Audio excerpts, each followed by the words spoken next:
She didn't arrive with a wedding dress. She arrived with bruises on her wrists, a forged signature on a contract she never signed, and a name she was told to forget.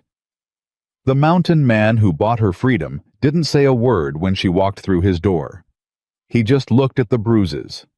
Then he looked away, like a man who knew what shame felt like and refused to add to hers. If you're new here, subscribe and follow this story all the way to the end.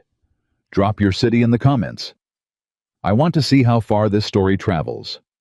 The summer of 1882 came to the mountain settlement of Colder Creek, like it always did, hot, dry, and indifferent to the suffering of people who lived in its shadow. But nobody in Colder Creek had ever seen a summer begin the way this one did. Nobody had ever seen a woman arrive the way Clara Ashford arrived.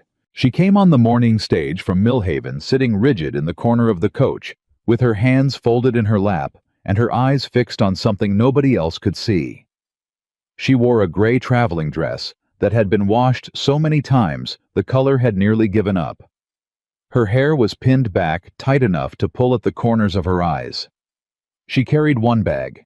One single bag with a broken latch she held shut with her left hand the entire ride. The other passengers noticed her, not because she was beautiful, though she was in the worn, stubborn way that a woman becomes beautiful when life has stripped everything else away. They noticed her because she didn't speak, didn't shift, didn't look out the window at the mountains rising in every direction, like the land itself was trying to touch the sky. She just sat still, like a woman preparing for something she had already accepted but not yet survived. When the coach rolled to a stop in front of Colder Creek's only hotel, the driver climbed down and opened the door and called out the stop the way he always did. Clara was the last one off. She stepped down onto the dirt road, looked up at the mountains for the first time, and for just one moment, one single unguarded moment, something moved across her face. Not fear, not wonder.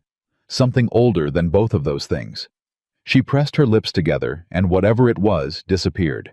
A man was waiting for her. His name was Gerald Fitch, and he was the kind of man who wore his money the way some men wore cologne loudly and in quantities that made other people uncomfortable. His coat was too pressed for a frontier town. His boots were too clean for a dusty road. He held a folded document in his right hand, and he tapped it against his thigh the way a man taps something when he wants you to notice he's holding it. Miss Ashford. He didn't extend his hand. You're late. The stage from Millhaven doesn't run on a schedule that answers to you, Clara said. Her voice was quiet, but it had edges. Fitch's expression didn't change. He was the kind of man whose expression rarely changed because he'd spent 30 years making sure people understood that their reactions didn't concern him. The arrangement has been formalized, he said. The papers were signed by your father 6 weeks ago. My father was sick 6 weeks ago. Men sign documents when they're sick. That's not unusual. Men sign documents when they're sick and frightened, and someone is standing over them telling them there's no other choice, Clara said. That's fraud. Fitch smiled. It was the kind of smile that had nothing to do with humor. Your father owed a considerable debt to Colder Creek Mercantile. The arrangement erases that debt entirely. You ought to be grateful. Clara looked at the document in his hand. I want to read it, she said. There's no need. I want to read it. A pause stretched between them. The people on the street nearby had slowed without quite stopping the way people do when something is about to happen, and they want to be close enough to see it without being close enough to be part of it. Fitch handed her the document. Clara read it. She read every line. It took her 3 full minutes, and she didn't rush a single word. When she finished, she looked up. This says I am to be delivered to a man named Harlan Booth as a condition of settlement on my father's debt. That's correct. It says delivered. It's a legal term. It's a word that refers to goods, Clara said. Not people. Fitch took the document back. The law in this territory recognizes the arrangement as a binding contract, Miss Ashford. Your father's signature is legal, the debt is real, and Harlan Booth has been waiting 2 weeks for your arrival. And if I refuse, your father loses the house in Millhaven, everything in it. He'll be put out on the street at 63 years old with a bad heart and no money. Fitch folded the document and tucked it inside his coat. "But that's your choice, of course." Clara stood very still. Around her, the sounds of Colder Creek continued. Horses' hammers, the distant shout of someone loading freight. The ordinary noise of a town that had nothing to do with the extraordinary thing happening in the middle of its main street. "Where is Harlan Booth?" she said finally. "He'll be here tomorrow morning to collect you. Tonight you'll stay at the hotel." Fitch reached into his pocket and set 2 coins on the nearest hitching post. He didn't hand them to her, just set them where she could reach them, like he was feeding something rather than paying someone. "For your meals." He walked away without another word. Clara stood on the road with her 1 bag and her broken latch and 2 coins sitting on a post that wasn't hers in a town she'd never been to, waiting for a morning she didn't want to arrive. She picked up the coins. She went inside. The hotel in Colder Creek had 6 rooms and a proprietress named Mrs. Galt, who asked no questions and expected no conversation, which suited Clara perfectly. The room she was given had a window that faced the mountains. Clara sat on the edge of the bed in the early afternoon light and looked at those mountains for a long time. She wasn't a woman who cried easily. She didn't cry now. She thought about her father, about the 3 months she'd spent nursing him after the fever, about the way he'd looked at her when she arrived at his bedside, relief and shame in equal measure, because he'd always known he would eventually need her, and he'd always hated that he knew it. He was a good man who had made bad decisions. That was the honest truth of her father, and Clara had accepted it years ago. But she had not accepted this. She pulled the small journal from her bag, the one thing she carried that wasn't practical, the one indulgence, and opened it to a blank page and wrote 1 line. "I did not come this far to be delivered." She closed the journal. She lay down on top of the bed cover in her traveling clothes and stared at the ceiling until sleep found her, which took longer than she would have liked. Morning came sharp and early, the way mountain mornings do, the light arriving before the warmth filling the room with a brightness that made everything look cleaner than it was. Clara was already dressed when she heard the boots on the stairs.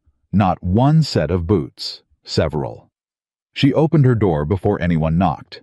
Harlan Booth was a man of about 50, wide through the shoulders and narrow through the eyes, with a jaw that jutted forward like he was permanently preparing to argue. He wore a good hat and a bad expression, and he had 3 men behind him who all had the particular posture of men paid to be large and nearby. He looked at Clara the way a man looks at livestock he's paid for. "You're smaller than I expected," he said. Clara looked back at him. "You're exactly what I expected," she said. Something shifted in Booth's eyes. Not quite anger. The thing that comes before anger when a man realizes a situation isn't going to be as easy as he planned. "The arrangement is settled," he said. "Gather your things." "The arrangement," Clara said, "is something I intend to challenge." Booth stepped forward. "Not all the way. Just enough." "Your father signed." "My father was coerced." "That's not a legal position." "I'd like a judge to tell me that," Clara said. "Is there a judge in Colder Creek?" A pause. "Nearest circuit judge comes through in October," Booth said. 4 months. "Then I'll wait." Booth studied her. "You've got nowhere to stay. No money past what Fitch gave you. No family here. You'll come around." He said it the way men say things when they believe they've already won. Matter of fact. Certain. He turned to go. "Mr. Booth," Clara said. He stopped. "I want you to know something," she said. "I understand exactly what you believe you have, and I understand exactly what I'm going to do about it. I'm going to find a lawyer or a lawman or a judge or whoever in this territory has the authority to tell me whether a sick man's coerced signature on a document that treats a woman like property is actually enforceable." She paused. "You might be right that it is, but I promise you're going to have to prove it." Booth said nothing. He left. His men followed. The door at the bottom of the stairs shut hard. Clara sat down on the edge of the bed and pressed her hands flat against her thighs and breathed. Just breathed. In and out. The way you do when you've just said something bold and you need your body to catch up with your mouth. She wasn't afraid. She was terrified. There was a difference. The man who told her about Eli Danner did it without being asked. His name was Walt Pruitt, and he was the hotel's handyman, a small, weathered man of about 60 who Clara encountered on her way downstairs to find breakfast. He was fixing a hinge on a doorframe. He didn't stop working when he spoke to her. He just talked to the hinge. "Heard the business with Booth this morning," he said. "Most of the hotel probably heard it," Clara said. "Most of the hotel is smart enough to stay out of it." He set his screwdriver against the hinge. "You're not, apparently." Is that a criticism? It's an observation. He worked in silence for a moment. Booth owns 3 of the town council members. The sheriff has worked for him going on 6 years. The only lawyer who set up shop here lasted 4 months before he decided he'd rather practice somewhere with better air. He paused. "You're not going to find much help in Colder Creek." Clara leaned against the wall. "You had a reason for telling me that." Walt Pruitt smiled at the door hinge. "There's a man lives up the mountain, North Trail about 6 miles past the Cutter place. Name's Eli Danner." "What kind of man?" "The kind that don't belong to Booth and don't want to." Walt tightened the screw. "He ain't what you'd call friendly. He ain't what you'd call anything really on account of nobody gets close enough to call him much of anything. But he's fair." He paused again. "And there's one other thing about him." "What?" "He was a federal land assessor before he came to the mountain. 14 years. Knows every land law in this territory better than any lawyer I ever met." Clara was quiet for a moment. "Why are you telling me this?" Walt finally looked at her. His eyes were steady and old and tired in a way that had nothing to do with age. "Because I watched Booth do this to the last woman who came through on a debt arrangement," he said. "And I didn't say a word to her." He went back to the hinge. "I'm saying a word to you." Clara straightened. "How do I find the North Trail?" she said. She went on foot because she had no horse and no money to hire one. The summer heat was already building by the time she reached the edge of town, the mountains sitting massive and indifferent ahead of her. She'd borrowed a canteen from Walt without asking. She'd left 2 of her last 3 coins on the windowsill of her room and figured that covered it. The North Trail was hard going. She went in silence, not spending energy on things she didn't have extra energy for. And for 2 hours, the mountains rose around her and the trail narrowed and climbed, and she kept moving because stopping was not something she could afford to do yet. She almost missed the cabin. It sat back off the trail, half hidden by the slope of the land itself, and she only saw it because of the smoke from a small fire outside, where a man was working with a piece of leather and an awl stitching something with the concentrated focus of a person who does not expect to be interrupted. He was big, not large man trying to look big. Just genuinely practically large in the way that men get when they spend years doing physical work in open country. His hair was dark and needed cutting. He had a beard that was neither groomed nor neglected, just present. His hands on the leather were precise. He didn't look up when she stopped at the edge of his property. "You're on private land," he said. His voice was low and even, and had none of the challenge in it that those words usually carried. He said it the way a man states a fact about the weather. "I know," Clara said. "I came to find you. People who come to find me are usually people who want something." "Yes," she said. "I want help." He looked up then. His eyes were dark brown, or maybe something between brown and black, the kind of eyes that took in information without giving any back. He looked at her the way a man looks at something he's trying to categorize. Not unkindly, but not warmly either. Just carefully. "I don't know you," he said. "My name is Clara Ashford. I arrived in Colder Creek yesterday. My father's debt was used to arrange a contract that gives Harlan Booth claim to—" She stopped, not because she was emotional, because she wanted to say the next part right. "Claim to me, as a condition of settlement." Eli Danner set down the leather. He set down the awl. He looked at her for a long moment with those dark, careful eyes. "Booth," he said. "You know him." "I know of him." He stood. He was taller than she'd realized. "You walked up here from town?" "Yes." 6 miles. Walt Pruitt told me where to find you. Something crossed his face at the name Walt Pruitt. Not softness exactly, but something adjacent to it. Come sit down, he said. You look like you haven't eaten. I haven't. Come sit down, he said again. It wasn't an invitation. It wasn't quite an order either. It was the tone of a man accustomed to stating the practical thing and expecting the practical thing to be done. Clara sat. He fed her without making a production of it. Cornbread from that morning and dried venison and water from the spring behind the cabin, and he set it in front of her without ceremony or comment, which was precisely what she needed, and somehow exactly what she expected from a man who talked the way he talked. She ate. He sat across from her with his elbows on his knees and listened while she told him everything. She left nothing out and didn't editorialize, just laid the facts down one by one the way you lay bricks, each one level with the last. When she finished, he was quiet for a moment. The contract, he said. Was it filed with the county clerk? I don't know. If it wasn't filed, it's not enforceable regardless of signature. Fitch had it. Fitch works for Booth. He thought for a moment. Was the debt-documented formal loan agreement not just a verbal arrangement? I don't know that either. Those are the two questions. He looked at her steadily. If the debt isn't formally documented and the contract isn't filed with the county clerk, Booth has a piece of paper and your father's signature and not much else. Can you find that out? I know someone at the county seat who can check the clerk records. He paused. It'll take 3 or 4 days. Clara looked at her hands on the table in front of her. They were steadier than she felt. I have nowhere to stay, she said. I have 1 coin left.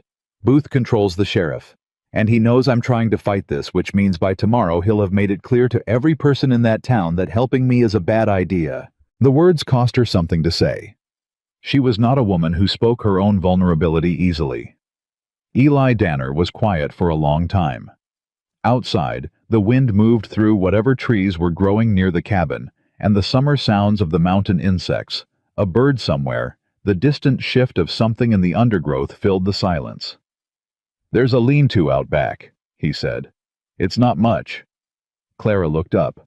You can stay there while I send word to the county seat, he said. I'm not offering anything except that. A place to sleep and food, until we know what the law actually says. Why? Clara said. He looked at her. That same careful look. Because Walt Pruitt vouched for you, he said. And Walt Pruitt hasn't vouched for anyone in 20 years. He stood. He picked up the leather and the awl and went back to his work. Clara sat at his table for another moment. Then she stood too. Thank you, she said. He didn't answer, but he didn't have to. The lean-to out back was clean and dry and had a blanket that smelled like cedar. Clara lay on her back and looked at the wooden ceiling in the last of the summer light and thought about what it meant that she had come 6 miles up a mountain to find a stranger, and the stranger had fed her without asking for anything in return. She thought about the document in Fitch's coat. She thought about Booth's eyes when she'd told him she intended to fight. She thought about her father in the house in Millhaven waiting. She pulled out her journal, opened to the page with the one line she'd written. I did not come this far to be delivered, she wrote beneath it.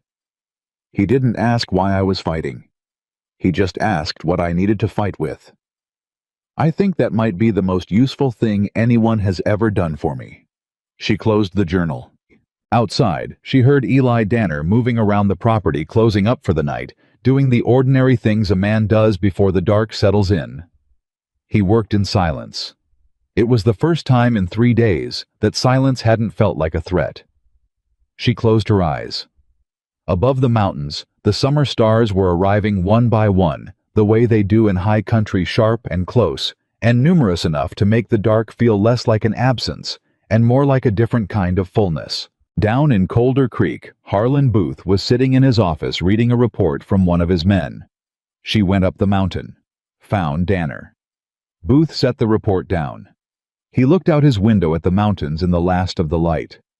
He hadn't expected that. He hadn't expected her to know about Danner. He hadn't expected her to walk 6 miles on the first day. He pressed his fingers together and thought. She was going to be more trouble to Dawn. But she was alone up there with a man who'd spent 12 years making enemies in this valley just by refusing to be bought. And Harlan Booth had 12 years of practice dealing with people who couldn't be bought. He could wait. He was very good at waiting. He'd waited long enough to take everything else he'd ever wanted. He could wait a little longer for this. Eli Danner was not a man who explained himself. Clara learned that on the first morning. She came around from the lean-to at dawn to find him already outside, crouched over a small fire with a tin pot balanced on a flat stone. He had coffee ready. He poured a cup and set it on the edge of the chopping block nearest to her without looking up, without saying good morning, without any of the social performances that most people felt obligated to run through before the sun was fully up. She picked up the cup. "Thank you," she said. He nodded once, went back to what he was doing. That was the whole of it. She stood there with her coffee and looked at the mountains catching the first light and thought, this man has lived alone up here long enough that he's forgotten how to fill silence with noise. And she thought, I don't think that's entirely a bad thing. She was wrong about one part of that assessment, though she wouldn't know it yet. Eli Danner hadn't forgotten anything. He'd made choices. There was a difference. By the time the morning was properly underway, he had written 2 letters. She didn't see him write them, but she saw him fold and seal them with the efficiency of someone who had done it 10,000 times, and he told her without preamble that he was sending them both to the county seat. One to a clerk named Ambrose Yates, who would check whether the debt and the contract had been properly filed.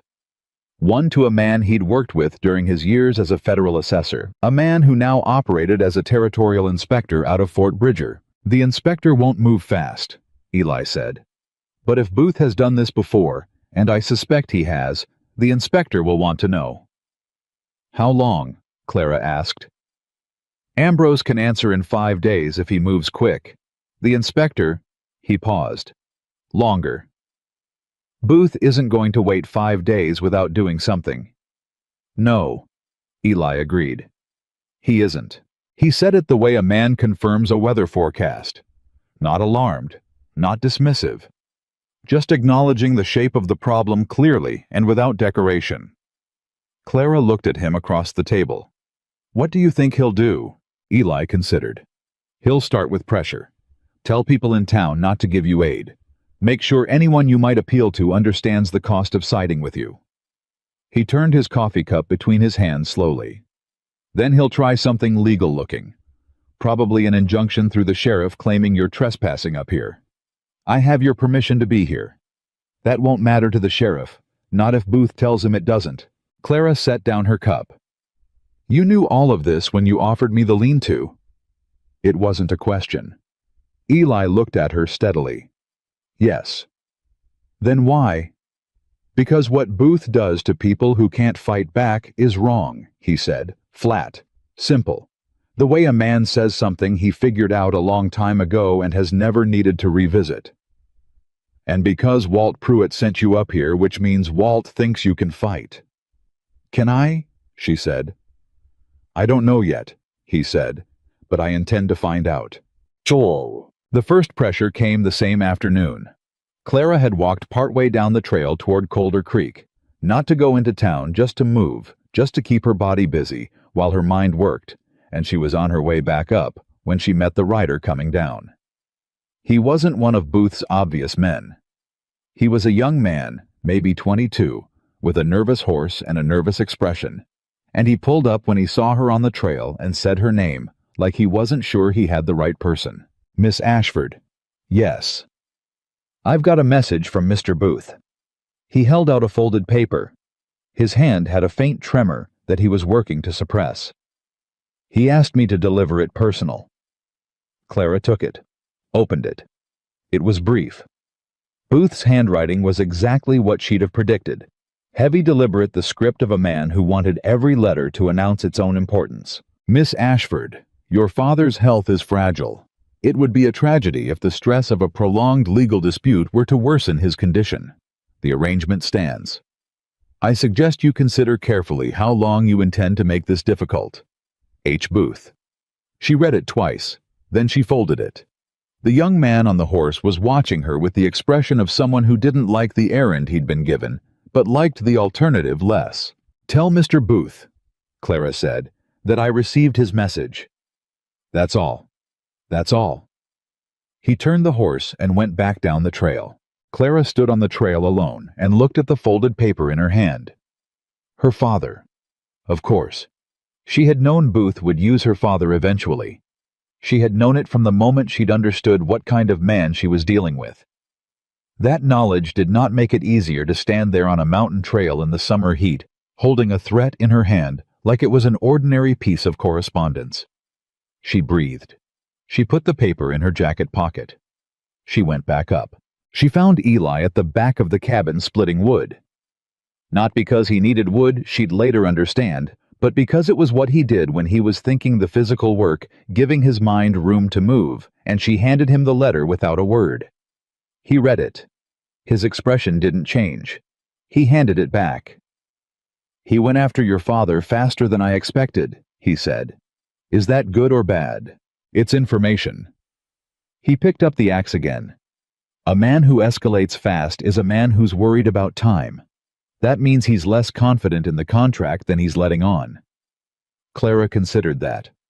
Or it means he's used to getting what he wants quickly, and he's annoyed that he hasn't. Eli paused mid-swing, looked at her. Something shifted in his expression, not quite surprise, but a recalibration of some kind, like a man adjusting his estimate of a distance he'd already measured. "Both could be true," he said. "Both are true," she said. He swung. The wood split clean. "Your father?" he said, not looking at her. "He's in Millhaven." "Yes." "Is there anyone with him?" "A neighbor woman, Mrs. Hooper. She checks on him." "Could you get a letter to him? Something that would reassure him without telling him what's actually happening up here." Clara thought about her father, about his face when she'd left, about the way he'd held her hand and said her name and couldn't quite finish the sentence. "He'd know I was hiding something," she said. "He knows me." "Then write him the truth," Eli said. "Tell him you've found someone helping you. Tell him there's a legal challenge in progress. Don't promise anything you can't keep, but don't let him sit there with Booth's men whispering in his ear either." It was good advice. She knew it was good advice before he finished saying it. "You know a lot about what fear does to people," she said. He set another log on the block.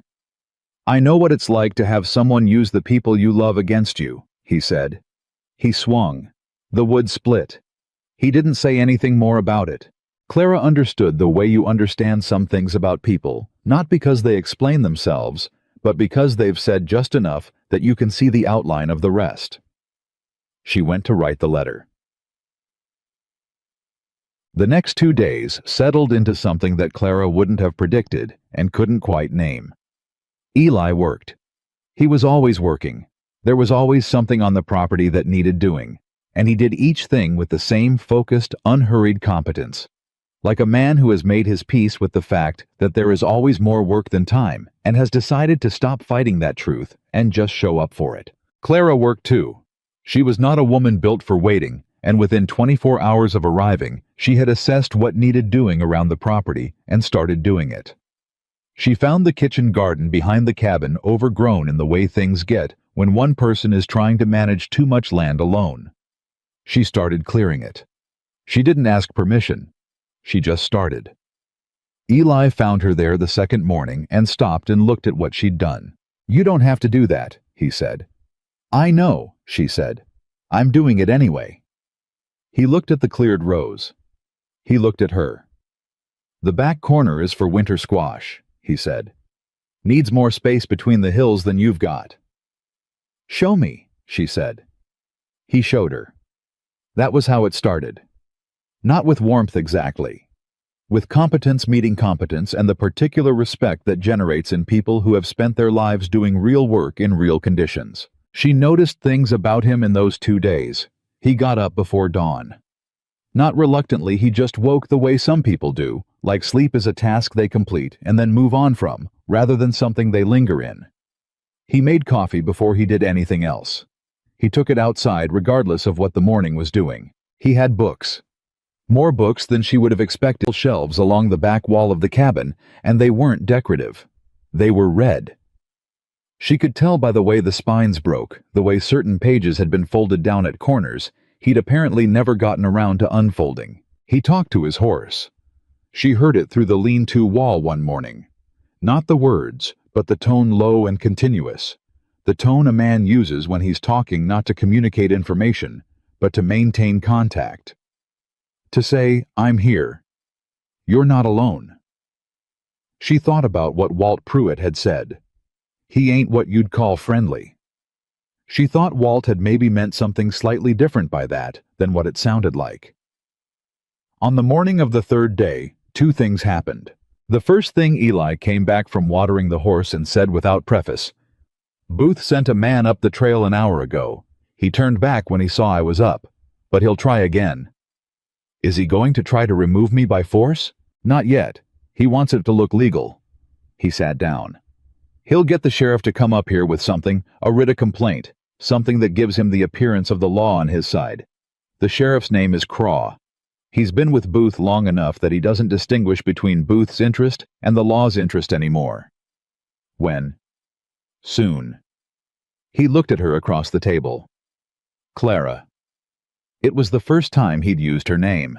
Something about the way he said it made her pay attention in a different way. Not more careful, but more present. "If they come up here with a writ, and Craw is with them, I can't physically stop them from taking you back down the mountain. If I try, they'll arrest me, and then you'd have no help at all." He paused. "So when they come, and they will, you need to go." She felt the sentence land in her chest. "Go," she repeated. "Down the mountain, back to town. Not because Booth wins, because you need to be in town when Ambrose's letter arrives at the county seat, and we need someone in Colder Creek who can receive the return letter." He leaned forward slightly. "You can't fight this from up here. You need to be where the information can reach you." Clara looked at him. "You're asking me to walk back into the place where Booth controls everything," she said. "I'm asking you to walk back in with more information than you had when you left," he said, "and with me available up here to respond to whatever Ambrose sends back. And in the meantime, I stay where the hotel won't take me back. Booth will have made sure of that." "Mrs. Calloway runs the boarding house on the south end of Main Street," Eli said. "She's been widowed twice, and she has a view of Booth that I suspect matches yours. Walt will know how to get word to her." Clara sat with this for a moment. "You've thought this through," she said. "I think most things through," he said, simply, without pride. "What are you not telling me?" she said. A pause, just long enough to mean something. "The man Booth sent up the trail this morning," Eli said. "It wasn't one of his usual men." "Who was it?" "A man named Greer. He works for the territorial marshal's office out of the county seat." He looked at her steadily. "Booth got to the marshal's office before we got to the inspector. He's filing a complaint claiming you abandoned a legal debt arrangement and are being harbored by a known—" He stopped. "Known what?" Clara said. "He's telling them I'm holding you here against your will." The silence that followed was the kind that has weight. Clara felt something cold move through her that had nothing to do with the morning air. "He's going to say you kidnapped me," she said. "He's going to imply it in a way that's difficult to disprove without your cooperation." Eli's voice was even. Completely even. "If you're not in town when Greer files his report, if you're still up here, it looks like what Booth wants it to look like." Clara understood then the full geometry of what Booth had done.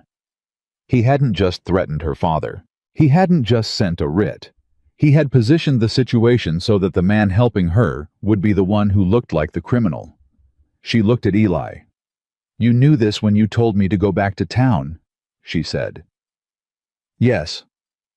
"You were telling me to go back to protect yourself." "I was telling you to go back because it protects us both," he said, "and because it's the right move regardless." She studied him. His face gave back nothing she hadn't put there herself, and somehow that steadiness made her trust what he was saying more, not less. "What do you need me to do in town?" she said. "Find Walt." Tell him what Greer has been asked to file. Walt has contacts I don't men in this town who are quiet about it, but who don't like what Booth's done to this valley over 20 years. He stood. And get to Mrs. Calloway before Booth does. Once you're established there with witnesses who see you free and willing, the kidnapping angle collapses. And if Booth moves against my father before Ambrose's letter comes back. Eli was quiet for a moment. If that happens, he said, I'll ride to Millhaven myself. Clara looked at him. You'd do that, she said. Not a question. She could hear it in his voice, the particular flatness of a man making a statement of fact rather than a promise, because for him there was no difference between the two. I'd do that, he said. She stood. She picked up her bag, the one bag the broken latch, and she held it for a moment. Eli, she said. He looked at her. Don't let Booth make what you're doing look like something it isn't, she said. Don't let him take this away from you. Whatever reasons you had for coming up here and staying, she paused. They're good reasons. I can tell that without knowing what they are. Don't let him touch them. Something moved in his face. Deep, brief, gone. Go, he said, not unkindly. Go before Greer comes back up. She went. The walk down the mountain was harder than the walk up had been, and not because of the terrain. Going up, she'd been moving toward something, an idea, a long shot, a stranger Walt Pruitt trusted.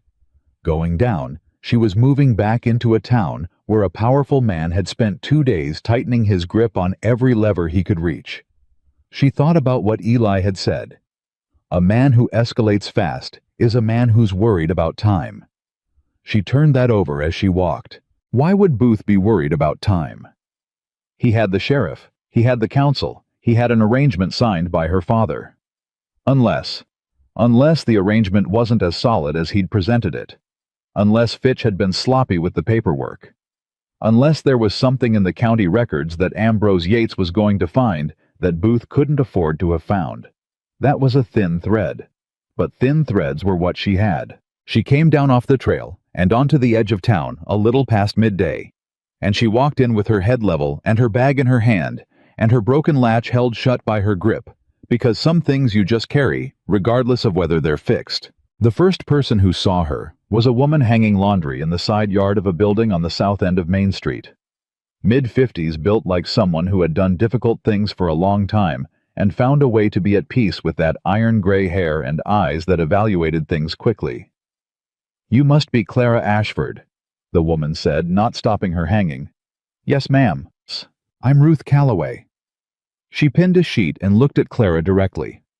Walt sent word you'd be coming. Room's ready. Clara felt something unlock in her chest that she hadn't known was locked. Thank you, she said. Ruth Calloway looked her over once, the same kind of careful assessment Eli had given her on the mountain, the assessment of someone who survives by reading people accurately. You look like you've been making decisions, Ruth said. I've been doing a lot of that, Clara agreed. Good. Ruth unpinned an empty clothesline and handed it to her. Help me with this, and I'll tell you what Booth did yesterday after you went up the mountain. Clara took the clothesline. What did he do? She said. He visited the Reverend, Ruth said. Sat in his parlor for an hour. When he left, the Reverend put out word that the church would not be available to anyone associated with.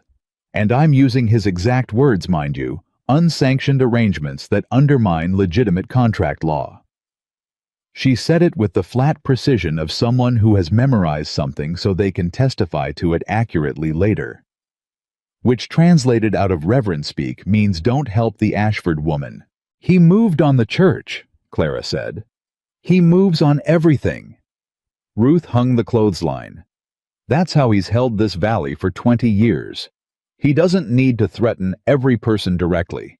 He just needs to make it clear that the cost of crossing him is higher than people can afford. She paused. Most people. Not you, Clara said. Ruth looked at her. I buried my first husband in this town. I buried my second one. I've been here longer than Booth's money, and I intend to be here longer than it leaves. She picked up her basket. "Come inside. I'll show you your room." Walt came at dusk. He came around the back through the alley, the way a man comes when he doesn't want to be seen coming, and Ruth let him in through the kitchen without a word, like this was a practice they'd established. He sat at Ruth's kitchen table and looked at Clara with the steady eyes of a man who has decided to be useful and is proceeding accordingly. "Greer filed his report with the Deputy Marshal's satellite office this afternoon," Walt said. "Booth's complaint says you were coerced up the mountain by Danner and held there." "I walked up there on my own," Clara said. "I know that," Walt said. "But coercion's hard to disprove from a distance." He folded his hands on the table. "However, Greer's a by-the-book man. He's not in Booth's pocket the way Craw is. He filed the complaint because that's his job, but he also wrote in his report that when he rode up the trail he observed you moving freely around the property and that you did not appear to be in distress." Clara felt the thread tighten. "He put that in the report," she said. "He put it in the report." Walt nodded. "Which means when the deputy marshal looks at this, he's going to see a complaint from a powerful local man about a woman who was observed by a federal employee moving freely and without apparent distress." He paused. "That doesn't sink Booth, but it complicates him." "And the letters Eli sent to Ambrose Yates." "I know Ambrose," Walt said. "He'll move as fast as he can. He knows what Booth is. Half the county seat knows what Booth is. They just need someone to give them the legal ground to do something about it." Clara looked at the table, at her hands. "There's something else," she said. "I've been thinking about it all the way down the mountain. Booth escalated too fast. He went after my father. He got to the marshal's office. He visited the Reverend all within 48 hours. That's not the behavior of a man who's confident in his position." Walt looked at her carefully. "What are you thinking?" he said. "I'm thinking the contract isn't as clean as he presented it," Clara said. "I'm thinking there's something in those papers that he knows won't survive scrutiny. And I'm thinking that whatever it is, Ambrose is going to find it." The kitchen was quiet for a moment. Ruth Calloway was standing at the far end of the room, not part of the conversation, but not absent from it either. And she made a sound that was not quite a laugh, more like the sound a person makes when they hear someone else say the thing they've been thinking. "Your father's debt," Walt said slowly. "Do you know how it originated?" "My father said it was a supply arrangement. He bought goods from Colder Creek Mercantile on credit over a period of about 3 years. The debt accumulated." "And who owns Colder Creek Mercantile?" Clara looked at him. She already knew the answer. "Harlan Booth," she said. Walt nodded. "And if a man owns the creditor, and the contract that resulted from the debt, and the sheriff who would enforce the contract, and the reverend who would provide moral cover for the arrangement." He paused.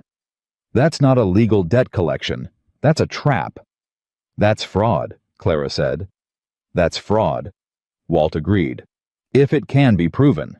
"Ambrose will find the supply records," Clara said. "If the debt was inflated, if Booth added interest or fees that weren't disclosed up front, it'll be in the books." "If Booth kept honest books," Walt said. "He kept books he could show to a territorial inspector without going to prison," Clara said. "Which means they're probably close enough to honest that he felt safe. But close enough isn't the same as clean." Walt looked at her for a long moment. "Miss Ashford," he said, "I've been in this town 40 years. I've watched Booth work for 20 of them." He leaned back in his chair. "I have never once watched him look worried. But this afternoon when he walked past the hotel on his way to the Mercantile, he walked like a man doing arithmetic he doesn't like the answer to." Clara held that. "He knows what Ambrose is going to find," she said. "I think so," Walt said. "Which means we have maybe 3 or 4 days before he does something that can't be undone," Clara said. "Something that makes all the legal proceedings moot. Damage the records, pay someone at the county clerk's office, move against my father before we can get proof that protects him." She said it out loud, and heard it plainly for the first time. 3 days. Maybe 4. And every move Booth could make, he would make. She looked at Walt. "Can you get a message up the mountain tonight?" "To Danner." I need him to know what I know, and I need him to know it before morning." Walt studied her for a moment. Then he nodded. He stood. He buttoned his jacket. "You're going to be fine," he said. Not to comfort her. Just stating it the same flat, certain way Eli stated things. Clara looked up at him. "You don't know that." "No," he agreed. "But I know the kind of woman who figures out the real problem before anyone else does and starts solving for it before the men in the room have finished arguing about whether it's a problem." He put on his hat. "And I know what that kind of woman can do when someone gives her 3 days and a fighting chance." He left through the back. Ruth Calloway poured 2 cups of coffee and set one in front of Clara and sat down across from her for the first time. "He's not wrong," Ruth said. Clara wrapped her hands around the cup. The ceramic was warm. "I know," she said. But 3 days was 3 days. And Harlan Booth had been doing this for 20 years. And somewhere up the mountain in a cabin surrounded by summer dark and the sounds of things that lived in high country, a man who didn't explain himself was reading her message and thinking through the problem. The way he thought through all problems, quietly, carefully, without panic, without waste. She had to believe that was enough. She had to believe it, because the alternative was that she had come all this way and walked 6 miles up a mountain and found the one man in this valley who wasn't afraid of Harlan Booth, and that still wasn't going to be enough. She didn't believe that. She refused to believe that. She drank her coffee. Outside in the dark, Colder Creek settled into its nighttime quiet, and in his office at the end of Main Street, Harlan Booth sat with a lamp burning and looked at the letters on his desk and made calculations that he believed were still in his favor. He was a man who had won every fight he'd ever picked in this valley. He had never picked a fight with a woman who had nothing left to lose and a former federal assessor at her back. He didn't know yet that this was different. He would. The message Walt carried up the mountain that night was short. Clara had written it in Ruth's kitchen by lamplight, and she had kept it to what mattered, because Eli was a man who processed information best when it came without extra weight attached. Booth went to the marshal's office before us. "Greer's report helps but doesn't stop it. I think the contract is dirty. The debt may have been inflated through the mercantile. Booth is moving fast because he knows what Ambrose will find. We have 3 days, maybe 4. Whatever you're planning, move it forward." She signed it with her initial only. C. Walt came back the next morning with Eli's reply, written in the same spare style, as if brevity were a language they'd both arrived at independently and now shared. "I know about the mercantile. I've known for 2 years. I have the original supply ledger's copies I pulled when I was still assessor. Booth doesn't know I have them. Don't tell anyone. Keep Greer visible. Make sure he sees you free and cooperative every day. Buy us the time." Clara read it twice. Then she read it a 3rd time. She looked at Walt across Ruth's kitchen table. "He has the ledgers," she said. Walt's eyes were careful. "Apparently so. He's been sitting on evidence of Booth's fraud for 2 years, and he didn't use it." Walt was quiet for a moment. "There are reasons a man might wait," he said. "Sometimes the right moment matters as much as the right evidence." Clara folded the note. "Or the right case." She said it quietly, almost to herself, and something settled in her chest. Not comfort, not relief, but the particular stillness that comes when scattered pieces suddenly reveal they were always part of the same picture. Eli Danner had not come to this mountain by accident. He had come here to wait, and she had just given him the reason to stop. She found Greer at the hotel before breakfast. He was a lean man, mid-40s, with the careful posture of someone who took his position seriously enough to maintain it, even at 7 in the morning, over a cup of bad coffee. He looked up when Clara sat down across from him without being invited, and she watched him decide in the space of 2 seconds whether to be annoyed by it. He decided not to be. "Miss Ashford," he said. "Mr. Greer," she said. "I understand you filed a report with the Deputy Marshal's office yesterday." "That's correct." "And I understand your report noted that when you rode up the North Trail, you observed me moving freely and without apparent distress." A pause.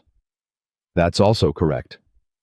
I want to ask you something directly, Clara said. And I'd answer. Greer set down his coffee. Go ahead. Do you believe I was coerced onto that mountain? He looked at her for a moment, the look of a man measuring the distance between what he'd been told to file and what he'd actually seen. No, he said. Then what happens next with the complaint?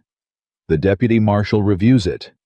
Given what I noted in my report, he's unlikely to act on it without additional evidence of coercion. He paused. But the complaint stays on file, and Harlan Booth can add to it. What would he need to add to make it actionable? Greer leaned back. A witness who says otherwise. Someone who claims they saw you distressed or restrained. He looked at her carefully. Miss Ashford, I'm going to say something that isn't strictly within my role to say. Please, she said. Booth has done this before, Greer said. Not the mountain, not Danner, but the debt arrangement, the contract, the pressure. His voice was even and quiet. There was a woman 3 years ago. She didn't fight it. She left the territory. He picked up his coffee. I filed that report too. The kitchen sounds of the hotel continued around them. Dishes, low voices, boots on the floor, indifferent to the weight of what was sitting between them at that table. If we bring you documented evidence of fraud, Clara said carefully, inflated debt records, coercive contract terms, a pattern of behavior, what happens? Greer looked at her. Then it's not a civil matter anymore, he said, and the deputy marshal becomes very interested, Greer said, in doing something he should have done 3 years ago. Clara held his gaze. How long are you in Colder Creek? I had planned to leave today. Would you stay? She said. 2 more days, maybe 3. Greer considered her for a long moment. He picked up his coffee. He drank it. I have some paperwork I've been meaning to catch up on, he said. Clara nodded once. Thank you. She stood. She walked out of the hotel and into the summer morning, and the heat was already building the way mountain summer heat builds fast and total, and she stood on the road and thought 2 days. 3 if they were lucky. They needed to be lucky. Jenny. Booth made his next move before noon. She was at Ruth's when the sheriff came. Craw was a big man running to softness, the kind of softness that comes from years of authority doing the physical work that muscle used to do. He wore his badge the way some men wear a wound prominently, and with the expectation that you would treat it with appropriate gravity. He knocked. Ruth opened the door. He looked past Ruth at Clara. Miss Ashford, he said. I have a notice here from Mr. Harlan Booth filed through this office stating that you are in breach of a legally binding contractual arrangement and that your continued presence in Colder Creek constitutes an obstruction of lawful debt resolution. He held out the paper. Clara took it, read it. This is a civil notice, she said, not a warrant. That's correct. So I'm not being arrested. Not at this time. Then what exactly are you here to tell me, Sheriff? Craw shifted his weight. I'm here to inform you that Mr. Booth intends to pursue this matter through the court when the circuit judge arrives in October, and that in the meantime, any interference with his legal process. What interference? Clara said. I'm staying in a boarding house. I'm having breakfast. Which of those activities constitutes interference with legal process? Craw's jaw tightened slightly. Ma'am, I've spoken with the territorial inspector's representative who is currently staying at the hotel, Clara said. You can verify that with Mr. Greer. I have been cooperative, visible, and entirely voluntary in every action I've taken since arriving in this town. She held out the civil notice. I'll keep this if you don't mind, for my records. Craw looked at her, the look of a man who came to deliver a message and is now leaving with the distinct sense that the message has been turned around on him. He took the paper back instead. You'll be hearing from Mr. Booth's representative shortly, he said. I expect so, Clara said. He left. Ruth closed the door behind him and turned to Clara with an expression that was somewhere between appreciation and vindication. You've done that before, Ruth said. Done what? Held your ground when someone official was trying to make you feel like you didn't have any. Clara looked at her hands. They weren't shaking. She noticed that. "My mother taught me," she said, "that a document is only as powerful as the law that backs it, and that the law is only as powerful as the people enforcing it are honest." She looked up at Ruth. Craw is not an honest man, which means Booth's document is only as powerful as Craw is willing to make it. And Greer is an honest man, Clara said, which is the only reason we still have a fighting chance. The message from Ambrose Yates arrived on the second morning. It came through the postal rider who came through Colder Creek every 3 days, and Walt had been watching for it since before sunup, and he was at Ruth's door with it before Clara had finished her first cup of coffee. She opened it at the table. Walt watched her face. She read it once fast. Then she read it again slowly. She set it down. "The debt was inflated," she said. Ambrose found the original supply invoices in the county records. The real debt before Booth's fees and interest additions was $63. She paused. "The amount on the contract my father signed was $340. Walt was very still. "He inflated it by nearly $300, Walt said. "Not just inflated," Clara said. "The fees he added weren't disclosed in the original supply agreement, which means the original debt is the only legally enforceable amount," Walt said. "And the contract built on the inflated number is fraudulent," Clara said. She picked up Ambrose's letter. "There's more," she said. Ambrose found 2 other arrangements in the county records. Same structure, different names. Both from Colder Creek Mercantile, both with inflated debt figures, both resulting in property or labor arrangements that benefited Booth. She looked at Walt. "He's done it 3 times that Ambrose found, and that's just what made it into county records." Walt leaned back slowly. "That's not fraud," he said. "That's a pattern." "That's a federal case," Clara said. She was already on her feet. "I need to get this to Greer before Booth finds out Ambrose sent it." "How would Booth?" "Because Booth has someone at the county post office," Clara said. "Or he has someone watching who comes in and out of here. Or both." She was moving toward the door. "If he finds out what Ambrose found before I get this to Greer, he'll find a way to discredit the letter. He'll claim the records were misfiled. He'll claim Ambrose is biased." She stopped. "Where is Greer right now?" "Hotel dining room," Walt said. "He takes breakfast late." "Good," Clara said. She went out the door and across the street, and she did not run, but she walked with the focused speed of a woman who understands that sometimes 30 seconds is the difference between everything and nothing. Greer read the letter twice. He did it carefully, the way a professional reads something that he knows is going to require him to make a decision. He read it once for content and once for implication, and then he set it on the table in front of him and looked at it for a moment with his hands flat on either side. 3 instances, he said. "That Ambrose found," Clara said. "In the county records. He thinks there may be more that never made it to county level, and Danner has the original supply ledgers. Copies. From his time as federal assessor." Greer was quiet for a moment. "Danner was an assessor." He said it half to himself. "I knew his name, but I didn't know that." "He left 14 years ago," Clara said. "He's been on that mountain since." "Why?" Clara looked at him. "I don't know entirely," she said. "But I think he's been waiting for the right case." Greer picked up the letter. He folded it with precise movements and put it inside his coat, and then he stood. "I'm going to send an emergency dispatch to the deputy marshal at the county seat," he said. "I'm going to reference the Ambrose letter and request a formal investigation authority." He looked at her. "This is going to take the rest of today. The dispatch rider leaves at 4.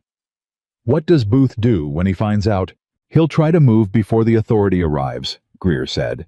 "Which means you need to be somewhere safe tonight, and Danner needs to be somewhere that Booth can't reach him." He paused. "How quickly can Danner come down from the mountain?" "I don't know." "He needs to come down," Greer said. "With the ledgers. Tonight." Clara nodded. She went to find Walt. What happened in the next 4 hours was the kind of controlled chaos that looks from the outside like nothing much at all. Walt sent a boy he trusted up the North Trail with a message that said, "Lee, come down tonight. Bring what you have. G is ready." Clara went back to Ruth's and helped Ruth bake bread, the most ordinary thing she could think of to do the thing that would look most unremarkable to anyone watching the boarding house. And while she worked, she thought about Eli on the mountain reading that message, and she thought about what it meant that he had been holding those ledger copies for 2 years and had said nothing to anyone, not because he was waiting for the right moment. She had been wrong about that. She understood it better now. He had been waiting because he had learned at some cost she didn't know the full shape of yet, that acting alone on principle without enough ground beneath you doesn't protect anyone. It just gets you buried. He had been waiting for enough ground. She had brought him the ground. That thought settled in her in a way that felt heavier than she expected.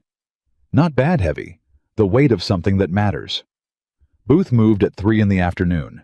She heard it from Ruth's kitchen.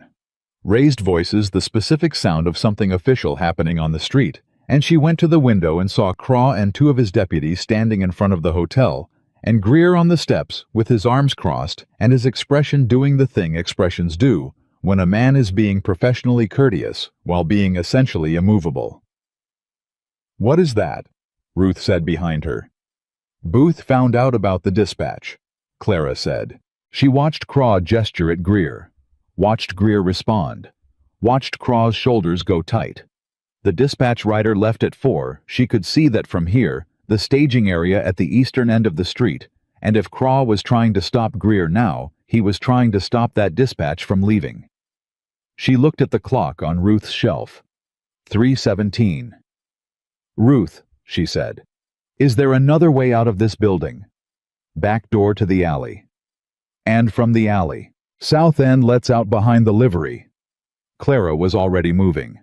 "I need to get to the dispatch rider before Craw does." "Clara." "Greer is holding them at the front of the hotel," Clara said. "He knows. He's buying time. But if Craw sends one of the deputies around..." She was already at the back door. The alley was narrow, and she moved through it fast, not running, but close to it, and she came out behind the livery and went around the south side of it and came out at the staging area from the wrong direction, which meant she was behind the dispatch rider rather than in front of him, and she had to call out to him from across the yard.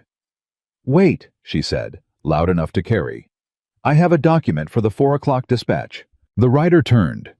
He was young, maybe 19, and he had the slightly overwhelmed expression of someone who had not anticipated his afternoon becoming complicated. "Ma'am?" She reached him. She didn't have the dispatch, Greer had the dispatch, but she needed the rider to still be there when Greer arrived. "I'm waiting on a document from the gentleman at the hotel," she said. "He'll be here shortly. Would you hold the dispatch 2 minutes?" The rider looked uncertain. "I can pay the holding fee," she said, and she gave him her last coin, her absolute last coin, the one she'd been keeping in the small pocket of her jacket since Millhaven, and she looked him in the eye and said, 2 minutes, please." The rider pocketed the coin. He waited. Greer came around the north side of the livery 60 seconds later, at a pace that suggested he had extracted himself from Craw through sheer force of professional obstinacy, and he handed the dispatch rider the sealed envelope and said 3 words to him that Clara didn't catch, and the rider nodded and mounted and left. Greer and Clara stood in the staging yard and watched him go. "Craw sent a deputy to the telegraph office," Greer said, "to stop you from sending a telegraph, to stop the telegraph operator from accepting one from me." He looked at her. "Booth moves fast. He found out about Ambrose's letter. Within 2 hours of you receiving it." Greer turned toward her. "He has eyes in this town, Miss Ashford. More than I anticipated." Clara looked at the road the dispatch rider had taken. "Will the dispatch get through? If the rider is honest," Greer said. "And I believe he is." He paused. "The question is what Booth does tonight, now that he knows the dispatch has left." She already knew the answer. "He goes after Eli," she said. Greer nodded. "Or after your father. Whichever he thinks will stop the process. My father doesn't have anything Booth needs anymore, Clara said. The case is in federal hands now. Threatening my father doesn't change the fraud documentation. Which means Danner is the more pressing target, Greer said. The ledgers are the original evidence. If Booth can discredit or destroy them, he can slow the investigation long enough to... Clara stopped. She looked at Greer. Long enough to what? She said. What does he gain by slowing it down? Greer was quiet for a moment. There's a land sale, he said carefully. I didn't know about it until this morning. A parcel at the northern edge of the valley. Booth has a buyer. The sale is set to finalize in 8 days. Clara felt it land. That land, she said. Is it? It borders the property your father's debt was used to claim, Greer said. If both parcels transfer before a federal investigation can be formally opened, the combined holding becomes untouchable, Clara said. Once it transfers to a buyer in good faith, even with fraudulent foundation documents, the new owner has legal standing that's nearly impossible to overturn without years of litigation. Years of litigation, Greer said, that a sick man in Millhaven and a woman alone in a frontier town cannot sustain. Clara stood in the staging yard in the summer afternoon heat and understood completely and finally what she was actually up against. This was never just about her father's debt. It was never just about her. Booth needed both parcels. He'd been building toward this land sale for months, maybe longer. Her father's debt was one thread in a much larger design, and she had pulled on that thread without knowing how much of the pattern was attached to it. He can't let the investigation open, she said. He needs the sale to close. 8 days. Yes, Greer said. Which means tonight. He'll go after what threatens the sale most directly, Greer said. And right now, that's Eli Danner and those ledgers. Clara looked at the mountain. The North Trail. 6 miles. Eli was already coming down. Walt's message should have reached him hours ago. But coming down the mountain in the dark alone with evidence that a powerful man now desperately needed to destroy, I have to warn him, she said. You don't know where he'll be on the trail. He'll be halfway down by now, she said. Walt sent the message at noon. Eli moves fast. She was already moving. If Booth sends men up the North Trail tonight and Eli doesn't know... Clara. Greer caught her arm. Not to stop her, just to make her look at him first. If you go up that trail tonight, you're walking into whatever Booth has set in motion. I know, she said. I can't follow you, he said. If I leave this town tonight, Craw will use it to shut down everything we've set in motion. I have to stay visible and official. I know, she said again. He looked at her for a long moment. He let go of her arm. The trail splits at the second creek crossing, he said. There's a shortcut through the East Ridge that comes out above the halfway point. If Booth's men are going up the main trail, the East Ridge puts you ahead of them. He paused. Walt knows it. Clara nodded. She turned toward Ruth's. She had to get moving before the light was entirely gone. Walt didn't argue with her. He listened to what she told him about the land sale and the 8 days and Booth's men, and then he stood up and got his hat. I'll take you as far as the creek crossing, he said. After that East Ridge is straight up, you'll see it. Stay high. Walt. I'm 60 years old, he said, pulling his coat on, and I have a bad knee, and I ain't going up that mountain, but I can get you to the trailhead. He looked at her. You ready? Yes. He looked at her one more moment, the way a person looks at someone they're genuinely concerned about but have decided to trust anyway. Eli will be moving fast, he said. He won't be easy to miss on a mountain trail. Man like that moving at night sounds like something deliberate. Good, Clara said. They went out the back. The East Ridge in the dark was hard. She didn't let herself think about how hard. She thought about Eli on the main trail moving down through the dark with those ledgers, not knowing that Booth had sent men up ahead of him or behind him or both. She thought about 8 days. She thought about her father in the house in Millhaven. She climbed. She heard them before she saw them. Not Eli. Booth's men. Two of them on the main trail below her, moving up in a way that had nothing casual about it.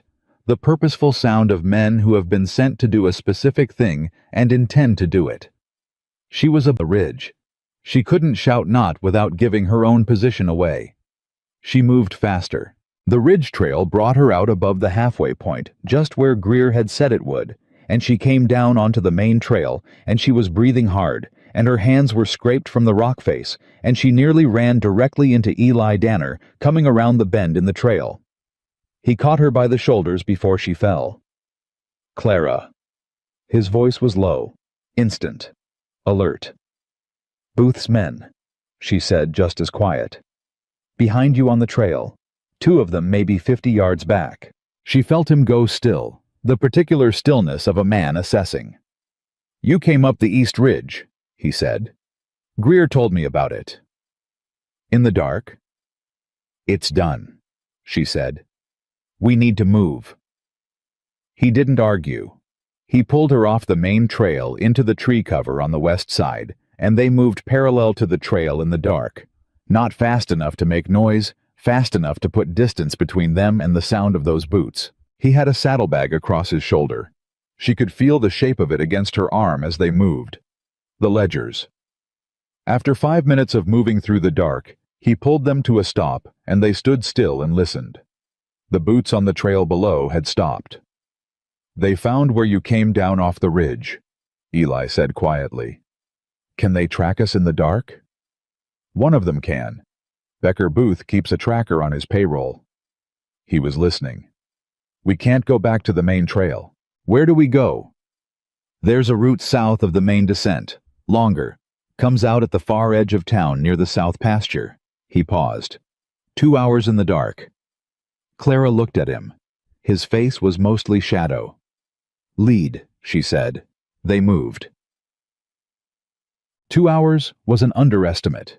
It was closer to 3, and the last hour of it was through terrain that Clara was not going to describe to anyone afterward, because some experiences you simply have and then put behind you. But they came out at the edge of the south pasture, and the lights of Colder Creek were below them, and Eli turned to look at her for the first time since the ridge. She was scraped and tired, and her jacket was torn at the shoulder where she'd caught it on something in the dark, and she had never in her life felt more present in her own body than she did standing at the edge of that pasture at midnight, with evidence of Harlan Booth's fraud in the saddlebag between them.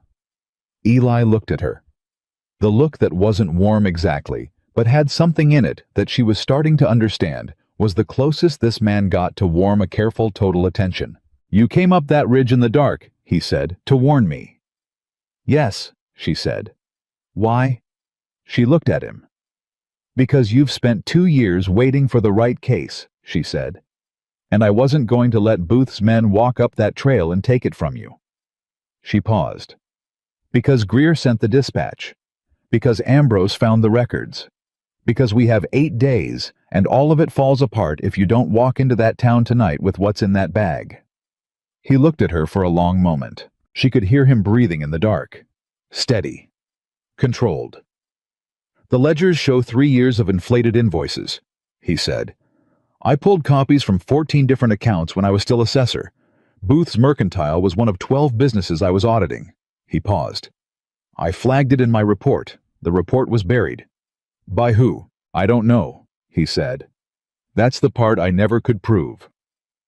Something moved through his voice, not bitterness, but the shape of where bitterness used to be, and had been replaced by something harder and more functional. "I came up here because I knew the day would come when Booth made a mistake big enough that the fraud couldn't be ignored. And because I wanted to be close enough to the evidence when that day came."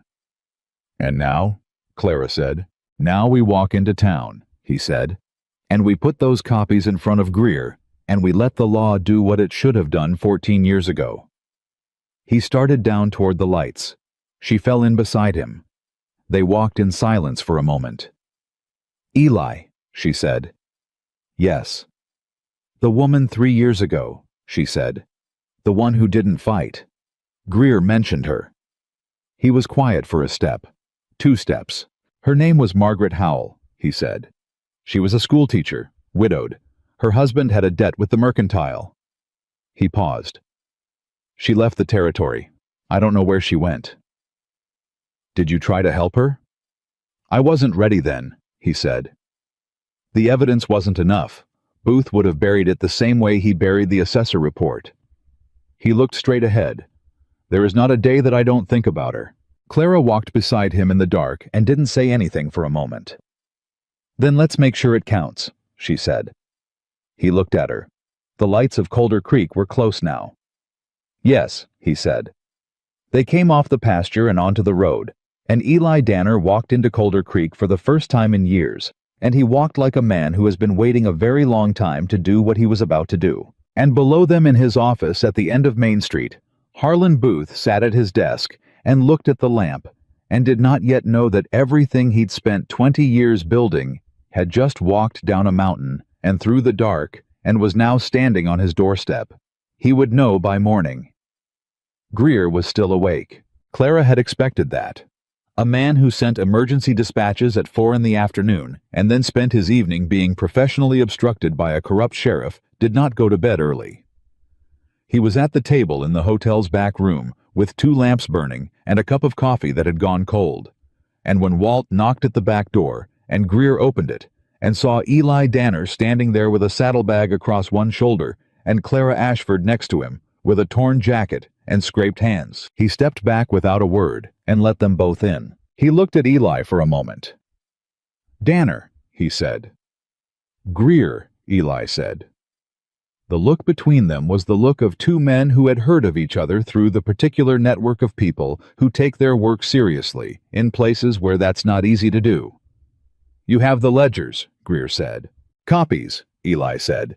He set the saddlebag on the table. 14 accounts, 3 years of invoice records. Booth's mercantile is documented across all 3 years with consistent inflation fees added after the original agreement's interest calculated on amounts that don't match the signed contracts. He paused. And 2 of the other 13 accounts on this list have the same pattern. Greer opened the saddlebag. He pulled out the first set of papers and read in silence for 2 minutes. The room was quiet, except for the sound of paper and the distant sounds of the town settling into its late night. This is your assessor notation, Greer said, not looking up. Your official seal. From 14 years ago, Eli said. Pulled before I left the service. I kept the copies because I knew the report was going to be buried. Greer looked up. Who buried it? I couldn't prove it then, Eli said. But Ambrose Yates will know. He was a junior clerk when I filed. He saw what happened to it. Greer set the papers down. He looked at both of them. Then he looked at Clara's hands, the scrape across the left one that was still seeping slightly. Sit down, he said. He went to the sideboard and came back with a cloth and set it next to her without ceremony. Clara picked it up and pressed it against her hand and didn't thank him because he hadn't done it expecting thanks. Booth's men were on the North Trail, Greer said. It was not a question. 2 of them, Eli said. Becker was one. He'll know you came down, Greer said. He'll report back tonight, and Booth will know by morning that you're in town with whatever you were carrying. I expect so, Eli said. Which changes the timeline. Greer stood and paced one length of the room, the specific pacing of a man who thinks better in motion and is doing his best thinking right now. My dispatch went out at 4. The deputy marshal's office is a 12-hour ride. If the rider moved fast, they received it by 4 this morning. He stopped. But they won't act on a dispatch alone. They'll wait for the formal authority request to be reviewed and signed. That takes a day, Eli said. Maybe 2. And then the marshal has to ride out here, Greer said.